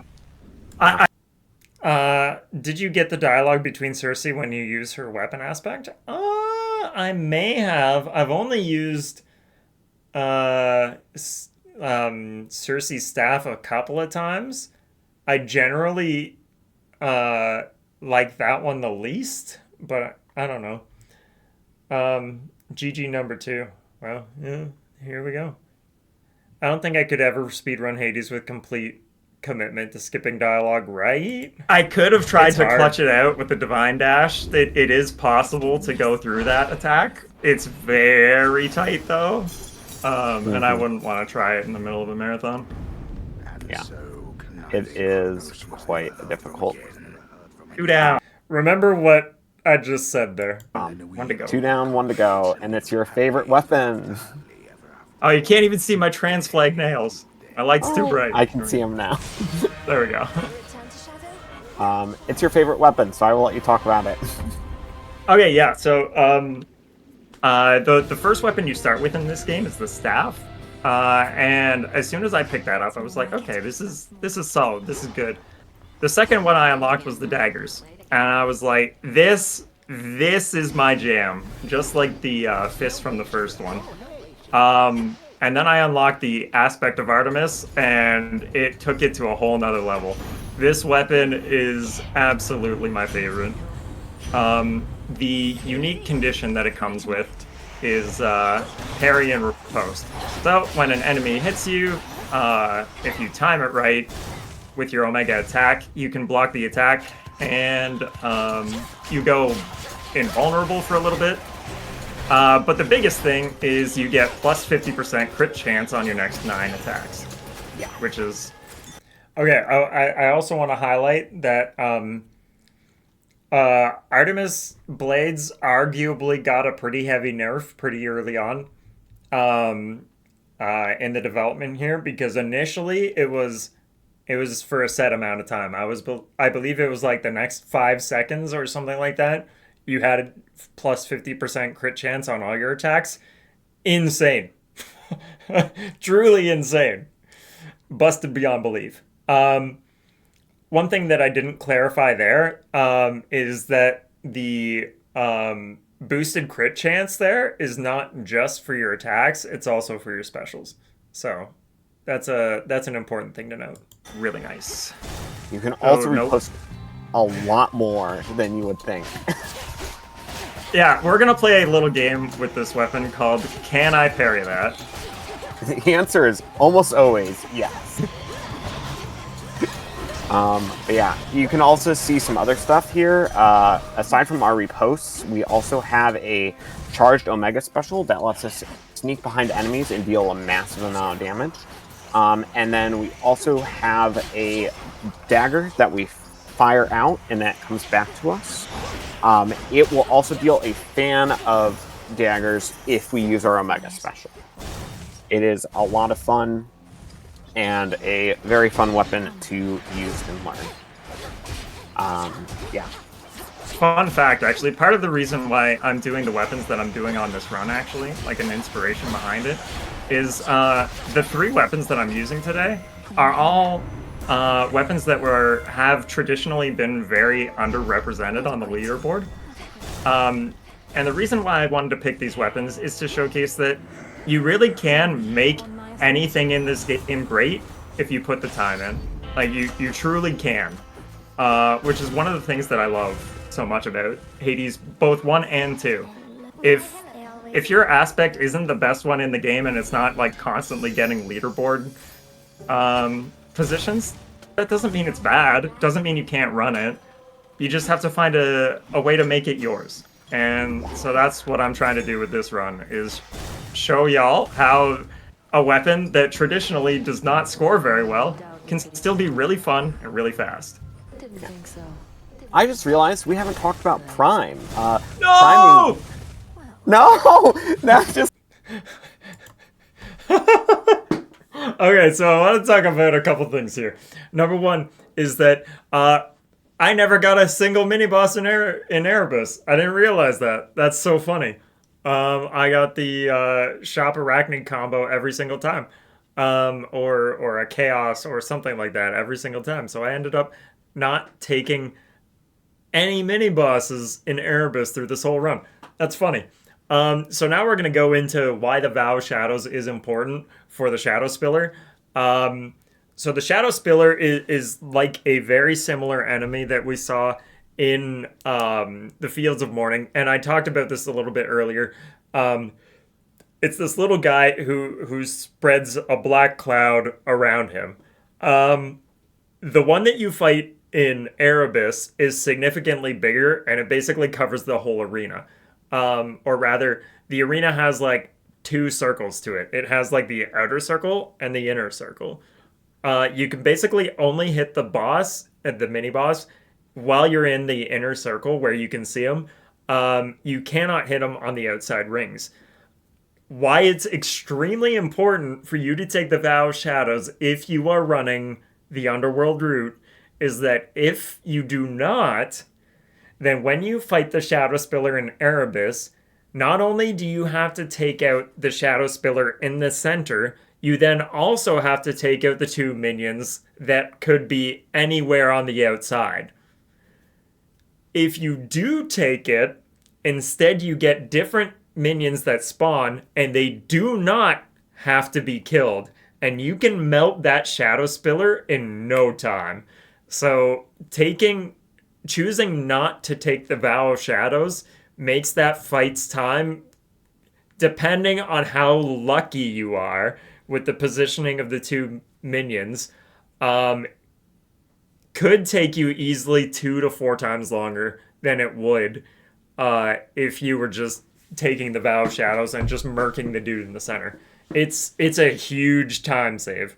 Cartoon! So, priming lets us prime magic. Also, priming on Twitch lets you subscribe to a channel using your Twitch Prime.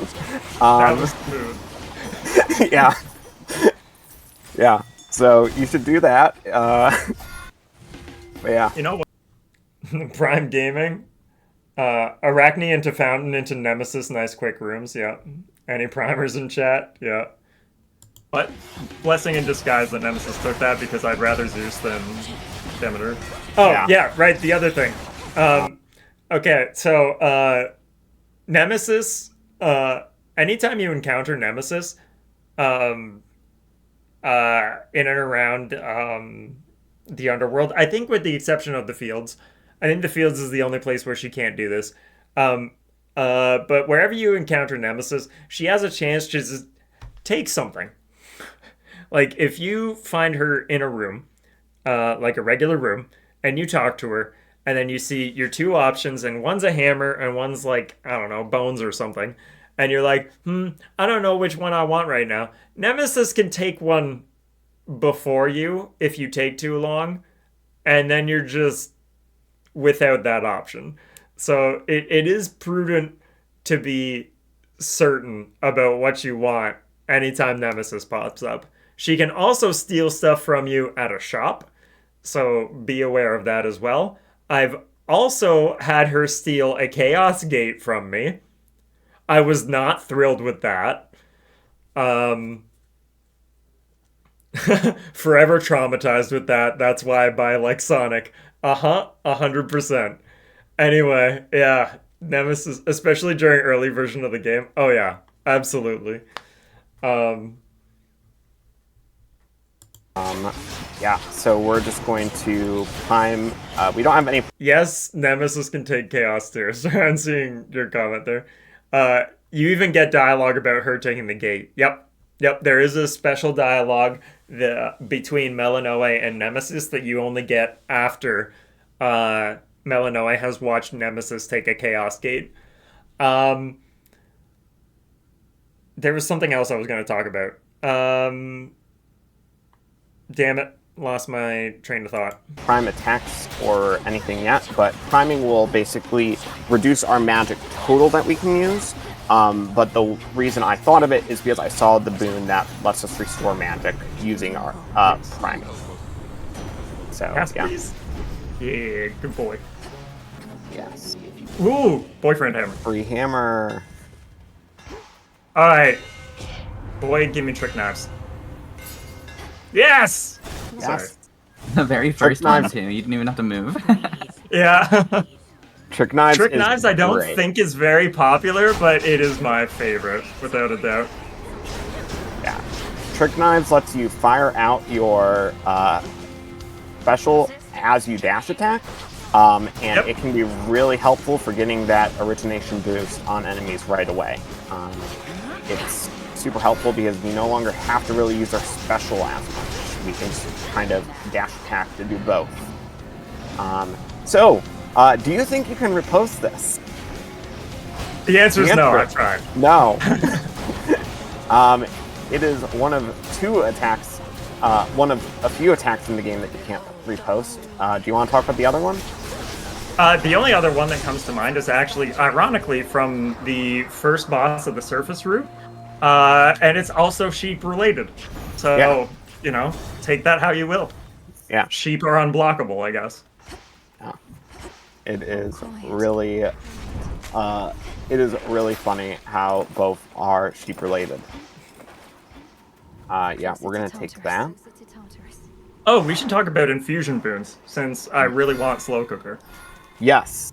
As you might have noticed, as we've been playing through, up in the upper left corner of all of our boons, as we take them, there is a element. There are 5 elements in the game, but we really only care about 4 because 1 is super rare and only has a few uses. But we hope for them because they work with infusion boons. Infusion boons are boons that require you to have a certain amount of each of a certain element. However, in return, they give you some pretty powerful attacks. We are specifically hoping for Slow Cooker from Hestia. The way that boon works is if you have 2 fire boons, which if you're playing with Hestia, you likely should. True. Yeah. If you're, you will get +2 power on all of your basic attacks. It's super helpful. We just got highly flammable there. It's going to allow us to deal more scorch right off the bat. It is Wow. only rat time. Only rats, only ratals tonight. But yeah. So we're just going to take the King Vermin down here quickly and then move on to our rest of our region. Yeah. Only rats, 3 king 3 vermin. for 3 today. King Vermin is hilarious. Right? What are the odds? We're also hoping for Flash Fry from Hestia. Yeah, come on. Come on. Wow. Oh no. Cardio it is. I guess. Yeah. It was the least bad one there. Just gonna let you know, Behemoth Steve from 2 days ago was in fact wrong. Cardio gain was not the worst one there. Cardio gain was the worst one there for one specific reason, and that is the Huntress Arcana. As I said way back at the start of the run, one of the major things, one of the major Arcana abilities in there is the Huntress, which is when you have less than maximum mana, you do plus 50% damage with your attack and your special. Cardio gain makes you gain mana every time you land an attack. With these daggers, we are attacking very, very, very fast. I am almost never gonna not have maximum mana as long as I have cardio gain. So cardio gain was a huge mistake and really set me back here. I just want to set that straight for the record. that was a very poor move. I really should have taken Pyrotechnics, I think is the one that makes you deal Scorch faster. Anyway, just wanted to point that out. Steve from 2 days ago was very wrong. Should note that infusion elements require an incantation to get from boons, if I recall correctly, or in general. Oh, I didn't know that. Huh. Cool. There's our pig. I didn't remember more that. Hestia. Fountain room too. Okay. The fountain room. There's... Fine, I'll take it, okay? The game really wanted us to have that, I guess. Yeah. Yeah. Well, I mean, actually, it's going to play really nicely with the cardio gain that I just got. Which, cardio gain, fun fact, has changed names 3 times in development. It was initially Hearth gain, and then warmth gain, and now it's cardio gain. So, Yeah. there's your little fun fact. Yeah, it is a fun fact. We're going to take Nitro Boost. Nitro Boost is really fun because it gives us a bit faster of a sprint, but also while we're sprinting, we have protection. Did we get no Aphrodite at all tonight? Nope. That sucks. Not even once. Yeah. Aphrodite is one of the big things that allows us to go fast in this game. However, this game really, part of the game and part of the speedrun is just knowing how to make things work. If you can figure out how to make things work, you can deal a lot more damage quicker. And so working with what you have is very important. Yep, So, yeah. because, you know what, I'm going to wait until this fight's over to comment on that. Realistically, you're not going to get the best stuff every single time you run it. You kind of have to get used to making concessions and making stuff work on the fly. Yeah, especially in a 3-weapon run where you don't want to, like, we wouldn't want to quit this run right now because we've already done 2 other runs beforehand. Exactly, yeah, and there's also all weapons runs, which are really fun. The first game even had categories such as 1 weapon only, where you would run all 4 aspects of a single weapon, or all aspects run, which is all 6 weapons, all 4 aspects, back to back to back to back to back to back.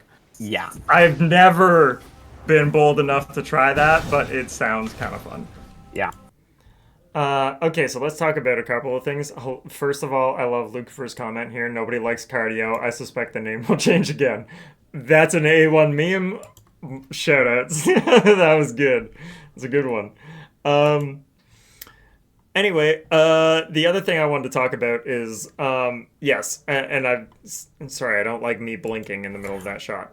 The other thing I want to talk about, and it's something that Corey mentioned there that I kind of want to dive into, is that, in my opinion, the best Hades runners are not the ones who necessarily have like the best time on the leaderboard with the perfect build.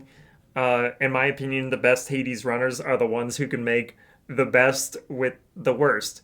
And in a sense, I think high heat runners are incredible to me. Like I do not get it. Like I am not good enough at this game to be a high heat runner, and that's another level. To simply be able to go fast with the perfect build is nutty. Is impressive, but at the same time, it's not. I don't know. Like if you have, let's say, if you have 4 coins and 3 of them have 2 heads, and you flip all of those coins and you say, I think I'm gonna get at least, like, I think I'm gonna get 4 heads or 3 heads. Yeah, you're setting yourself up a little bit better. You know what I mean? Yeah, it's hell, but I go for endurance base rather than speed. Yeah, did you ever see that 64 heat clear? That was sick. No, I didn't. Are there any runs that only use base attacks? Ooh, I'd be curious to know that. Because, I mean, you can get a dagger out of the shop that gives you plus 200% damage as long as you don't have a boon on either. Oh, sorry, it'll give you plus 200% damage to either your attack or special as long as either one of those does not have. As long as the respective one does not have a boon attached to it.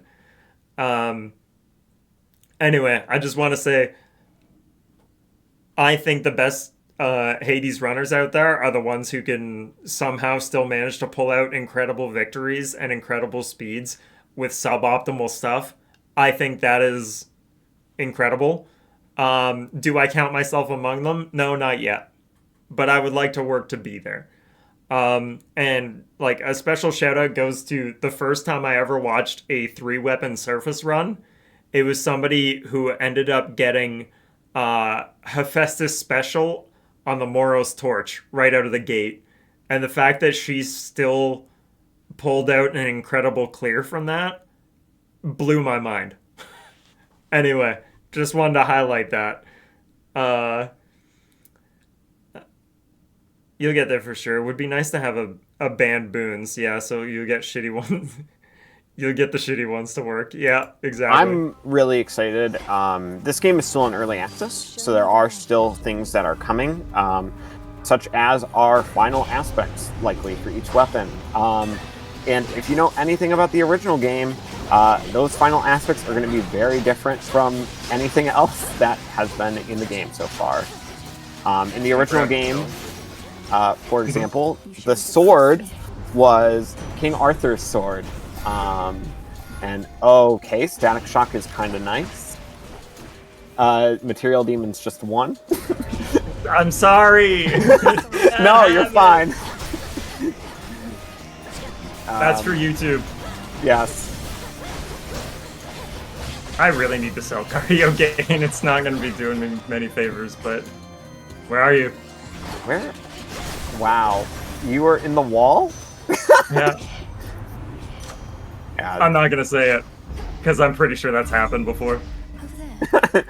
Yeah. I should be able to. Oh, detect I it. hate this room. I think. Okay. This room is rough. It is very big. You might have also noticed. I posted the 64 heat run in the Discord. Nice. Excalibur was one of my favorites from Hades 1. The Gilgamesh Fist and then Hestia gun. But ultimately, Zeus Shield. Shield. Nice. Okay. For me, I was a big Demeter Fist was my number one. I used to hate the bow, but Hera bow was a lot of fun. I actually really, really liked the Hera bow once I got used to it. I really didn't want to like the gun, but Eris Rail is too good to not like. I like the concept behind the Lucifer gun, but I never got good at it. I really like Nemesis Sword, though. Nemesis Sword was one of my favorite weapons, too. So seeing her in this game as well with her sword was like, yes. And also she has huge step on me mommy energy, and, you know, I won't say any more than that. Looking forward to see what the final aspects of each weapon will be. Gilgamesh Fist, earlier, Demeter we Fist, reposted Hera off bow, the Eris Rail, environment. Lucifer Ooh, free mini Rail is boss. funny. True. Accept this message. Yes, you can parry the thorns. Yeah. You can parry that. You can parry the thorns, you can parry the traps. Yeah. You can parry most things. Helpful to know. Yeah. Yeah. And, you know, parrying's helpful because it gives you crit. Slow So- cooker. Come on, slow cooker. Slow cooker. Hestia. Where is slow cooker tonight? She don't like me. I want to take a brief four moment to faves remind and a everyone in comment chat on that your subs, your Prime Game namesake. subs, gift True. subs, and bits cheered on the GDQ Twitch channel help support Games Done Quick Hotfix. So if you enjoy watching speedruns or speedrun adjacent content, please consider subscribing to the channel to get access to our emotes, have ad-free viewing, and chat with other subscribers during our refunds. Yeah. Yeah, so here we're just going to clear the rest of these enemies in this room, picking up our next HP and trying to make sure everybody is down. These rooms, as we've seen throughout this, these enemies can spawn very far apart from each other, and it can be really rough to do. Do you want to talk about what Nem can do in these rooms too? Okay, yeah, let's discuss that after this encounter here. Yeah. You know, I actually, once you said that, I was like, you know what? It'd be really unfortunate if we got Nemesis right now. But I think we got her in Oceanus We did. on this round. We didn't have any slow Nemesises, fortunately. Okay. So sometimes Nemesis will just, you'll do the regular thing, and then she'll just come back here and go, and then you can't pick up your item until she does. Very frustrating. Wicked Onslaught. Sorry. Anyway, as we were. Yes. Yeah. She can show up multiple times per run, but it will often it'll often be one fight room with her per run. So that is the trade-off that we have. Yeah. So here we're going to try to down Cerberus. We're keeping him in our cast, as we've been doing all night, hitting him with as much of our attacks as possible, and now fighting these. Here he has miasma clouds hovering around. They make us slower. We don't want to be caught in them if we can help it, but, you know, sometimes that's just where our thing is. This is one of the few times we also use our Omega cast, because his attacks are very telegraphed, so it makes it very easy to just lay down an Omega cast and be done with it. So it's important to note that, and I'm not going to go into the specifics of it because it's like some behind the scenes stuff, but it is important to note that the initial plan for the tech setup for this run differed from what we had to do on the day of, and just due to the GDQ studio moving at that time, we ended up having to go with a couple of backup plans, and because of that, you'll notice like that there is some hiccup happening with the stream itself. And I mentioned it before with regards to my camera being a little bit different from how I would normally use it. And it all basically just comes down to what we had to use at the time meant that we were kind of like patching a bunch of stuff together. So my apologies that it's like a little bit patchy at times, but honestly, like the fact that the whole run, like the whole weekend, went off without any major hitches, I think is incredible. He is running across the ring. Yeah. So, but we saved him! Yay! Our good boy! Yay! And here we go to Tartarus for our last run of the night, for our last region of the night. So yeah, the daggers are a fun weapon. There are 3 others in the game currently. There's the staff. There is the skull, which is my personal favorite. And then there is the... I'm blanking on it off the top of my head. Oh wait, it is there. Get out of here. Do you remember what our last weapon is? Axe. Sorry. Axe, thank you. Yeah, Yeah. I don't like the axe at all. I used to be a big axe enjoyer, but that was before I really started speedrunning this game. The axe is a lot of fun, and it has some really fun aspects to it. Admittedly, though, it does have very slow attacks, and that makes it hard to get used to, but not unrunnable. In fact, there's a lot of runs that do really well on the leaderboards that are the axe. So, once again, if you like a weapon, you can run it. Yeah, you can definitely run any weapon in this game. It's really nice that way. Anything can be made to work, and I really like that about this. Okay, sorry, I'm just gonna chime in because I'm seeing a lot of people talking about him. Discord stream being weird. Sorry. Huge axe enjoyer here. Axe of Thanatos is my fave. Thanatos axe is the main weapon I run. I love it so much. Excellent. And you're also saying in the chat, sorry, is it Tori? I want to pronounce your name like Toriga? or just like silent D, so, or is it D Toriga? Sorry, I just want to make sure I'm pronouncing it correctly. But yes, absolutely, the Thanatos axe, the scythe-based axe, is A1. DT or trigger. Okay, let's go with DT. Oh, is it like double trigger from like Devil May Cry? Because that's like, I played my first Devil May Cry in January. Anyway, the D isn't silent, but not necessary. Okay. Yeah, so anyway, DT, thank you for pointing out the scythe aspect of the axe. Also my favorite. I love it. It has a very like risk reward play style, and so I love it. I think it's fantastic. I think its biggest downside is that Delirium trigger from Coheed and Cambria? Hell yes, second stage Turbine Blade. Baller album. Thank you. Sorry. Trigger. Oh, it is D Toriga. Yeah, you're right. Oh my god. Sorry. Anyway, sorry for that detour. I get it now. Oh, baby Coheed. Let's get back on track here. So, the Thanatos axe is my favorite because, like, how it works, and it doesn't appear in this run, but I want to talk about it because it is a great weapon. The Thanatos axe, basically, every time you swing the axe and hit an enemy, you gain a percentage up to 13%. And that basically represents your critical hit chance on your Omega moves. Your Omega attack, your Omega special, your Omega cast, I believe.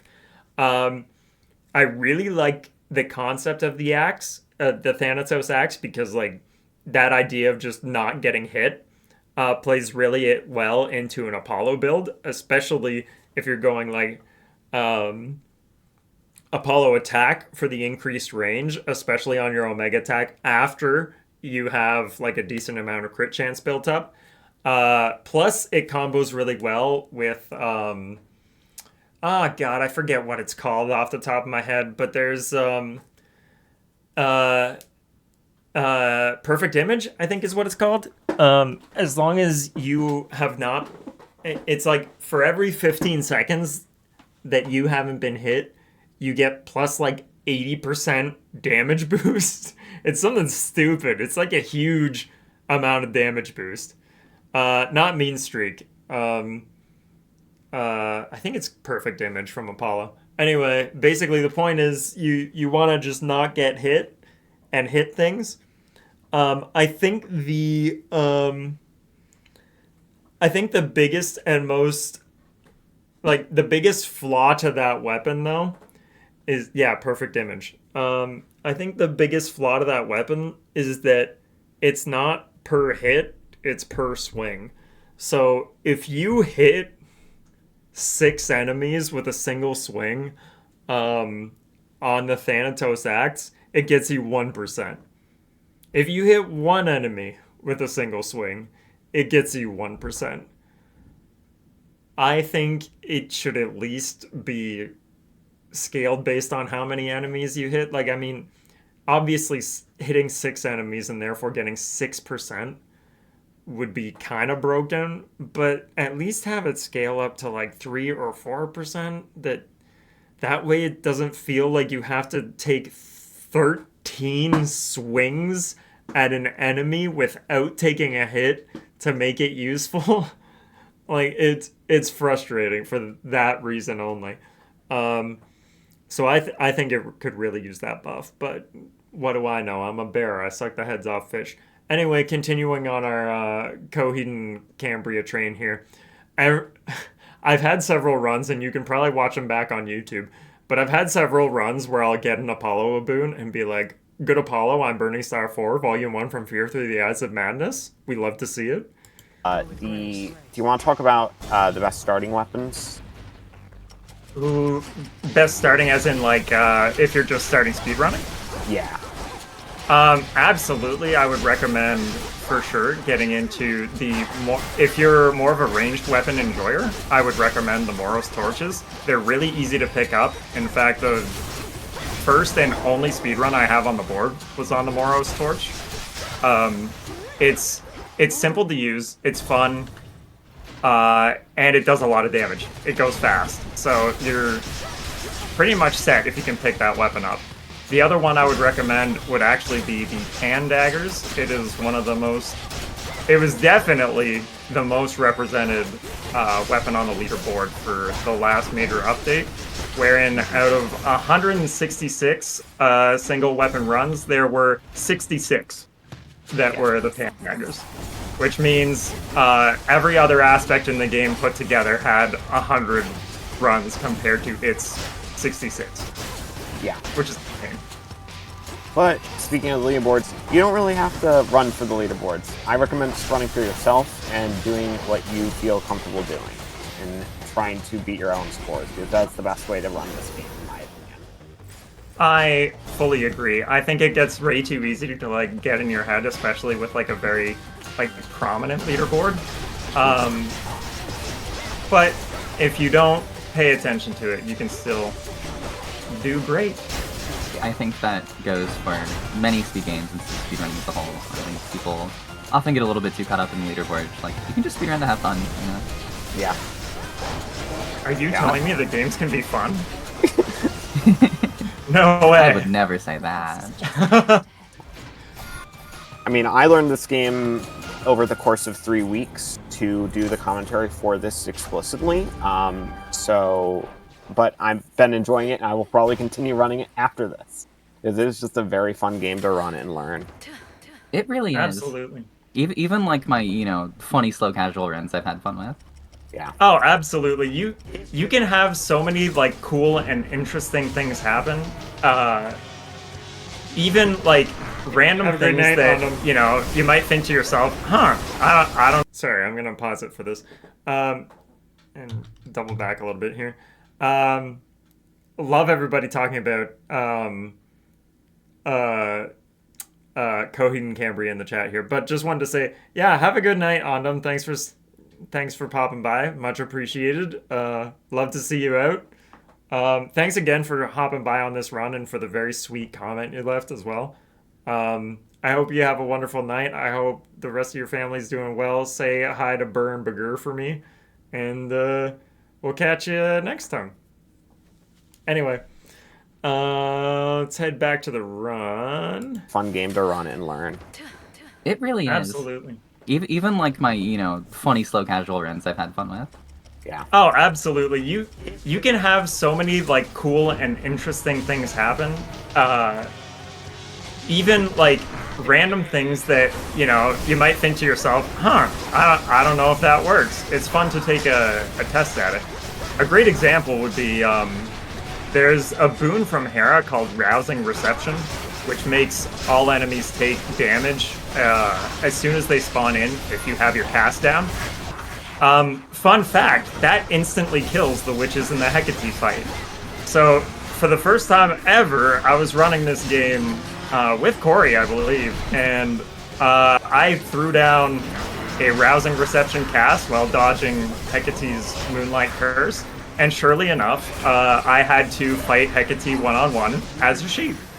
It was not fun. I would not recommend it. Oh no. And here we're going to end off with a little game. Okay, hold on. I want to stop right here, right now, and talk about something extremely important. And I know he's not here to comment about it, but Lucifer told me after the run, he was like, you know what? I'll let this play out first, and then I'll explain it, and then we'll double back, and I'll explain. I don't think I'm gonna. I think I wasted it. Oh.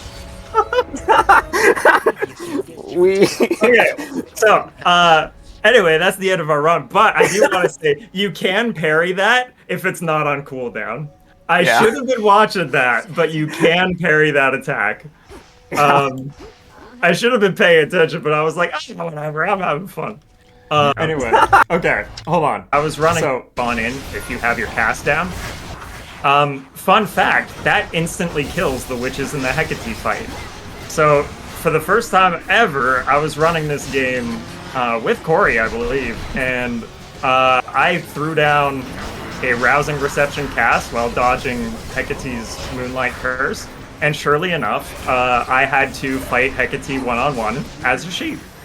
It was not okay. So, my parry procced sometime around here as he was dashing through, and I think every part of my being, from the second that parry hit and I looked at his health bar and was like, I will not have my parry up for his super unblockable attack.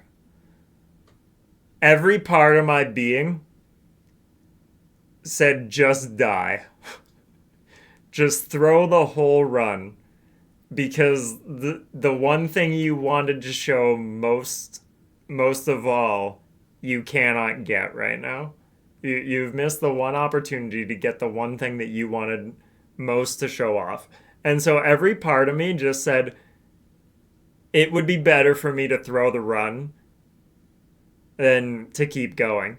And it's something that Lucifer brought up to me after the run. He was like, did you throw it on purpose? And I said, well, no. And he's like, I don't know, because it honestly looked like you died on purpose at the end there. He's like, I know you. I know what you would have planned to do. Did you do it on purpose? And like, I didn't think about it at the time that it was unfolding. But yeah, I think absolutely I threw the end of this run on purpose. I think every part of my being said, if I cannot get the ending the way I want it, it is not worth having. I would rather throw the entire run in the garbage, say it's invalid, and do it again next time. Even on this stage, well, even in this event with 1,200 people watching, compared to the less than 10 that I always average, with 1,190 plus more people than I would normally see, every fiber of my being said, throw it. And I want to talk about it because, like, yeah, I love this weapon more than anything else that this game has to offer. And the coolest thing I have ever done in this game is related to these Artemis daggers, and I'm gonna show you guys that after this. But yeah,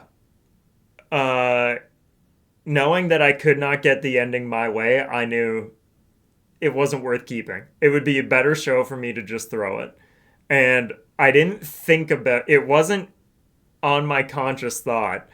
Fun! I would not recommend it. Oh no. And here we're going to end off with a little game. I don't think I'm gonna. I think I wasted it. Oh. Okay, so yeah, I don't know if you could see it on my face, but like I do think, like, I remember like thinking, like, very consciously being like, why aren't I going to the circle? And just like my body was like, no, we're gonna throw it. We're gonna throw it. Anyway, that's the end of our run. But I do want to say, you can parry that if it's not on cooldown. I should have been watching that, but you can parry that attack. Anyway, let's look at some of the chat here. I need to go and actually finish Hades 1. Athena can appear in Tartarus only when you use the keepsake. Okay, that's why I never saw her here. Which weapon and hammer upgrade is this? It seems like Liminora. Still daggers and trick knives. Artemis aspect of the blade with the hammer for special 1 dash attack and hammer for plus 20 attack power. When does this game release? Let's go, Gramps. Rip. Uh-oh, Perry was not ready. Oof, oop. Oh no, GG. No. Yeah. I should have been paying attention, but I was like, oh, whatever, I'm having fun. Yeah. So anyway, yeah, that's the end of the run. Thanks for Yep. tuning in. Yes. Yeah, you can absolutely parry pretty much any attack in the game. The only two I've found that you can't are Hecate's turn you into a sheep and Polyphemus's eat a sheep move. So Yeah. there you go. If you want to start running Artemis daggers, you can parry that. Yeah. Yeah. Yeah. That's it. That's the run. All right. Sorry for the any- anticlimactic ending. An amazing ending. That was illuminating. That was fun. Um, okay, so one thing we didn't talk about whether or not you can parry that in the run. Fire. If there is fire on the ground, the first instance of which you take damage from burning, because you have to stand in the fire for at least like X amount of time. As soon as the first tick of damage hits, you can parry that. It really is almost everything except for those two things. I cannot think of many other instances that you cannot parry. Okay, look, honestly, I think that was the funniest possible way you could have ended this. So She's right. we will take it, honestly. Any shoutouts from either of you? You can go first, Corey. Yeah, I'm Corey. I am Corey on Blue Sky with the first 4 digits of pi. That's always what I use. Steve, buddy, it would have been such a perfect showcase.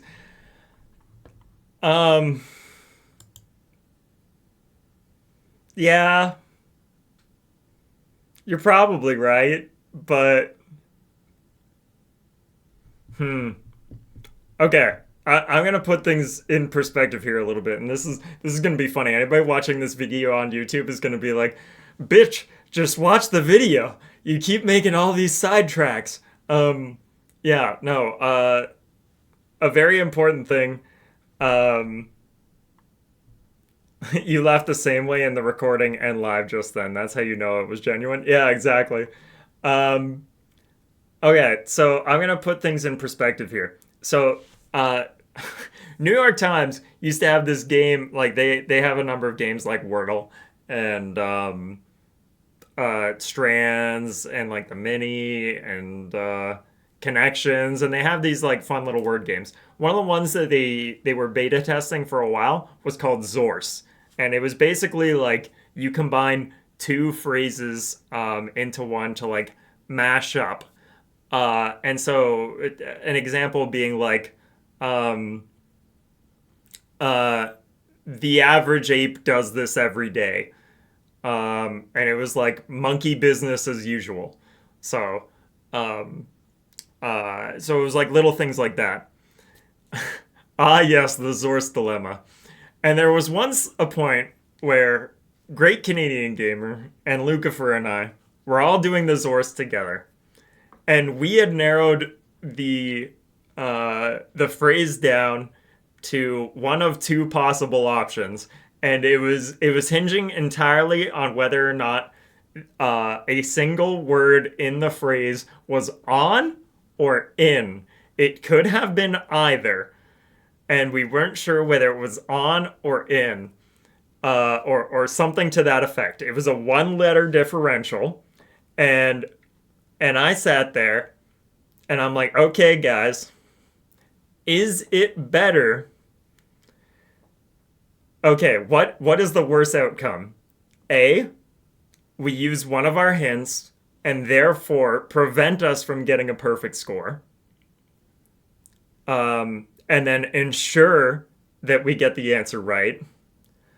Or two, do we instead take a guess on one complete phrase, knowing that it will either be total failure or a perfect? And I present this dilemma to anyone in chat right now, as well as anyone watching the YouTube video. What would you do in that scenario? Do you take the slightly lesser victory to avoid the guaranteed failure if you're wrong, or do you try going for 100% or 0%? And I ask this question because we had decided that as per a rule of three, we would take whatever was the more voted option. And I want to specifically point out that I was 100% in the all or nothing category. I was like, I would rather have guessed and been 100% or 0% than to have taken the hint and to have taken the hint and said, it's not perfect, but it's a pass. I would have rather gone balls to the wall. Anyway, I bring that up because I think that's the part of me that surfaced at the end of that run. The part of me that was like, if I can't go big or go home, or sorry, if my options are go big or go home, and I've removed my ability to go big, I'm going home. I think your ego doesn't want to get hurt, so you decided to throw it. No. I wouldn't say that it's my ego, so to say. Well, I guess sorry. I would agree with you that it is ego related. I wouldn't say that it's not that I want my ego to get hurt. It's that I did this as a showcase for this weapon. I would like to inform you all that we used the hint. You're right. And I would have been wrong. The answer that I was going to guess was the incorrect one. I would have been wrong. I would also like that to be noted for the record. But anyway, I don't necessarily think it was like a I don't want to get hurt thing so much as I came here to prove that this weapon is amazing. And if I can't show it at the top of its ability, then I need to do it in another showcase, so it's better to just write it. Like, write it off now, do another one. The fact that everybody thought it was an amazing end to it, I think is all the better. So yeah, that's the only thing I'm really on. Don't quit your day, man. You can find me. Okay, on Twitch. Listen here. Listen here. Don't bring that up. Don't quit your day, man. I don't remember what the full phrase to that was. There was a thing where the back half was "Don't quit your day job," and I don't remember what the front half of the phrase was. But we had the whole thing except for the last word, and so it was like something or other. Don't quit your day job. Well, don't quit your day. And I was like, oh, it's got to be Dayman. Dayman. It's obviously Dayman. And Great Kenny is like, no, that doesn't. Oh, she already hit enter. And I was like, yeah, I was wrong. And he's like, what the fuck is a Dayman? Anyway, go watch It's Always Sunny in Philadelphia if we want to find out what a Dayman is. But, Ice Captain is absolutely 100% right with that word. Disappointment. Yep, it was disappointment. It wasn't necessarily hurt. It was disappointment that things weren't going to be perfect.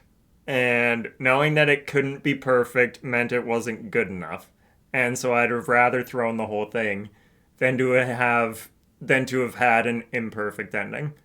Steve, I'm also on YouTube as Steve of Behemoths because somebody took Behemoth Steve first, and if that's you, then I just want to talk. Other than that, I got some very important shoutouts to make. Number one, first and foremost, I really want to say thank you to Lucifer and Great Canadian Gamer, my top mods and my best friends, who also got me this controller when my controller broke like 2 weeks ago. So thank you for saving my life for this run. I want to say thank you to Corey for helping me out on comms on such short notice. Thank you again to Helix and Quacksilver for letting me into this event. This event in particular, I'm very excited to be doing because Trans Day of Visibility is actually my birthday. So I thought having this as my first GDQ run would be a great way to kick things off. Finally, thanks again Happy to the early Frame. birthday. Thank you.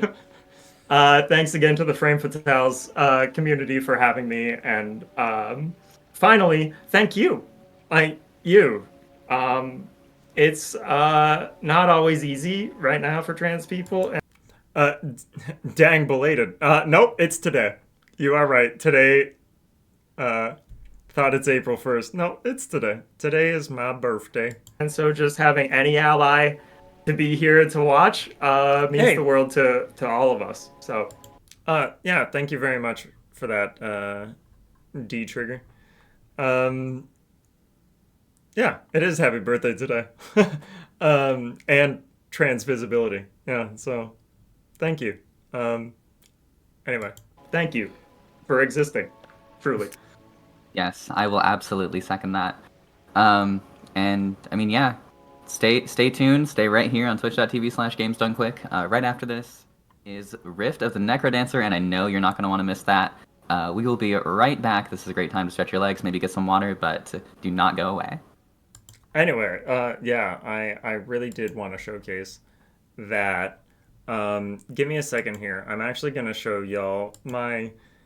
I like the Schrodinger's birthday. Yeah. I'm gonna show you guys my personal favorite clip that I have ever made, and I know some of you have probably seen this before. Anyway, I'm gonna show y'all in my opinion, the one of the greatest things I've ever done in a run. And I've actually done it a second time when I was practicing for that marathon run. So it is repeatable, which is nice. Just the stars kind of have to align.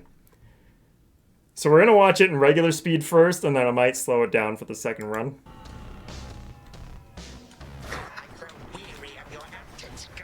You're gonna want to watch the parry cooldown timer is what you really want to watch here. Like this right here. Stuck in the sunken.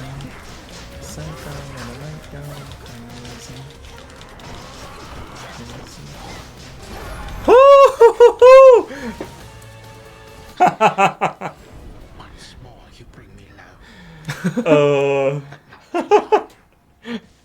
I was like looking at my parry and I'm like, I don't think it's gonna make it. I don't think it's gonna make it. But it did. Yeah. So let's skip ahead over here. Yeah, let's get a little bit closer here. We're gonna wait until he starts charging up the doom, like the explodey. Oh yeah, you were Ice Cap. Like your comment is in the actual clip. Like if you watch it back on Twitch, it has one of your comments in it being like, you were like, oh, that was exhilarating. Something to that effect. I'm gonna wait until he's charging up the blast. Yeah, okay. Now let's just reduce that speed. Let's go 0.25. Oh, that sounds raunchy, so let's try. What? Like, what? Oh, friggin' insane, yo. Like, wild moment. Like, literally on the instant that it came back.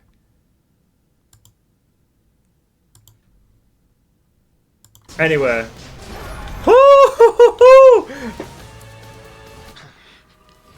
Once more, you bring me low. I was like looking at my parry and I'm like, I don't think it's gonna make it. I don't think it's gonna make it. But it did. Anyway, yeah, that's the coolest thing I've ever done in my life.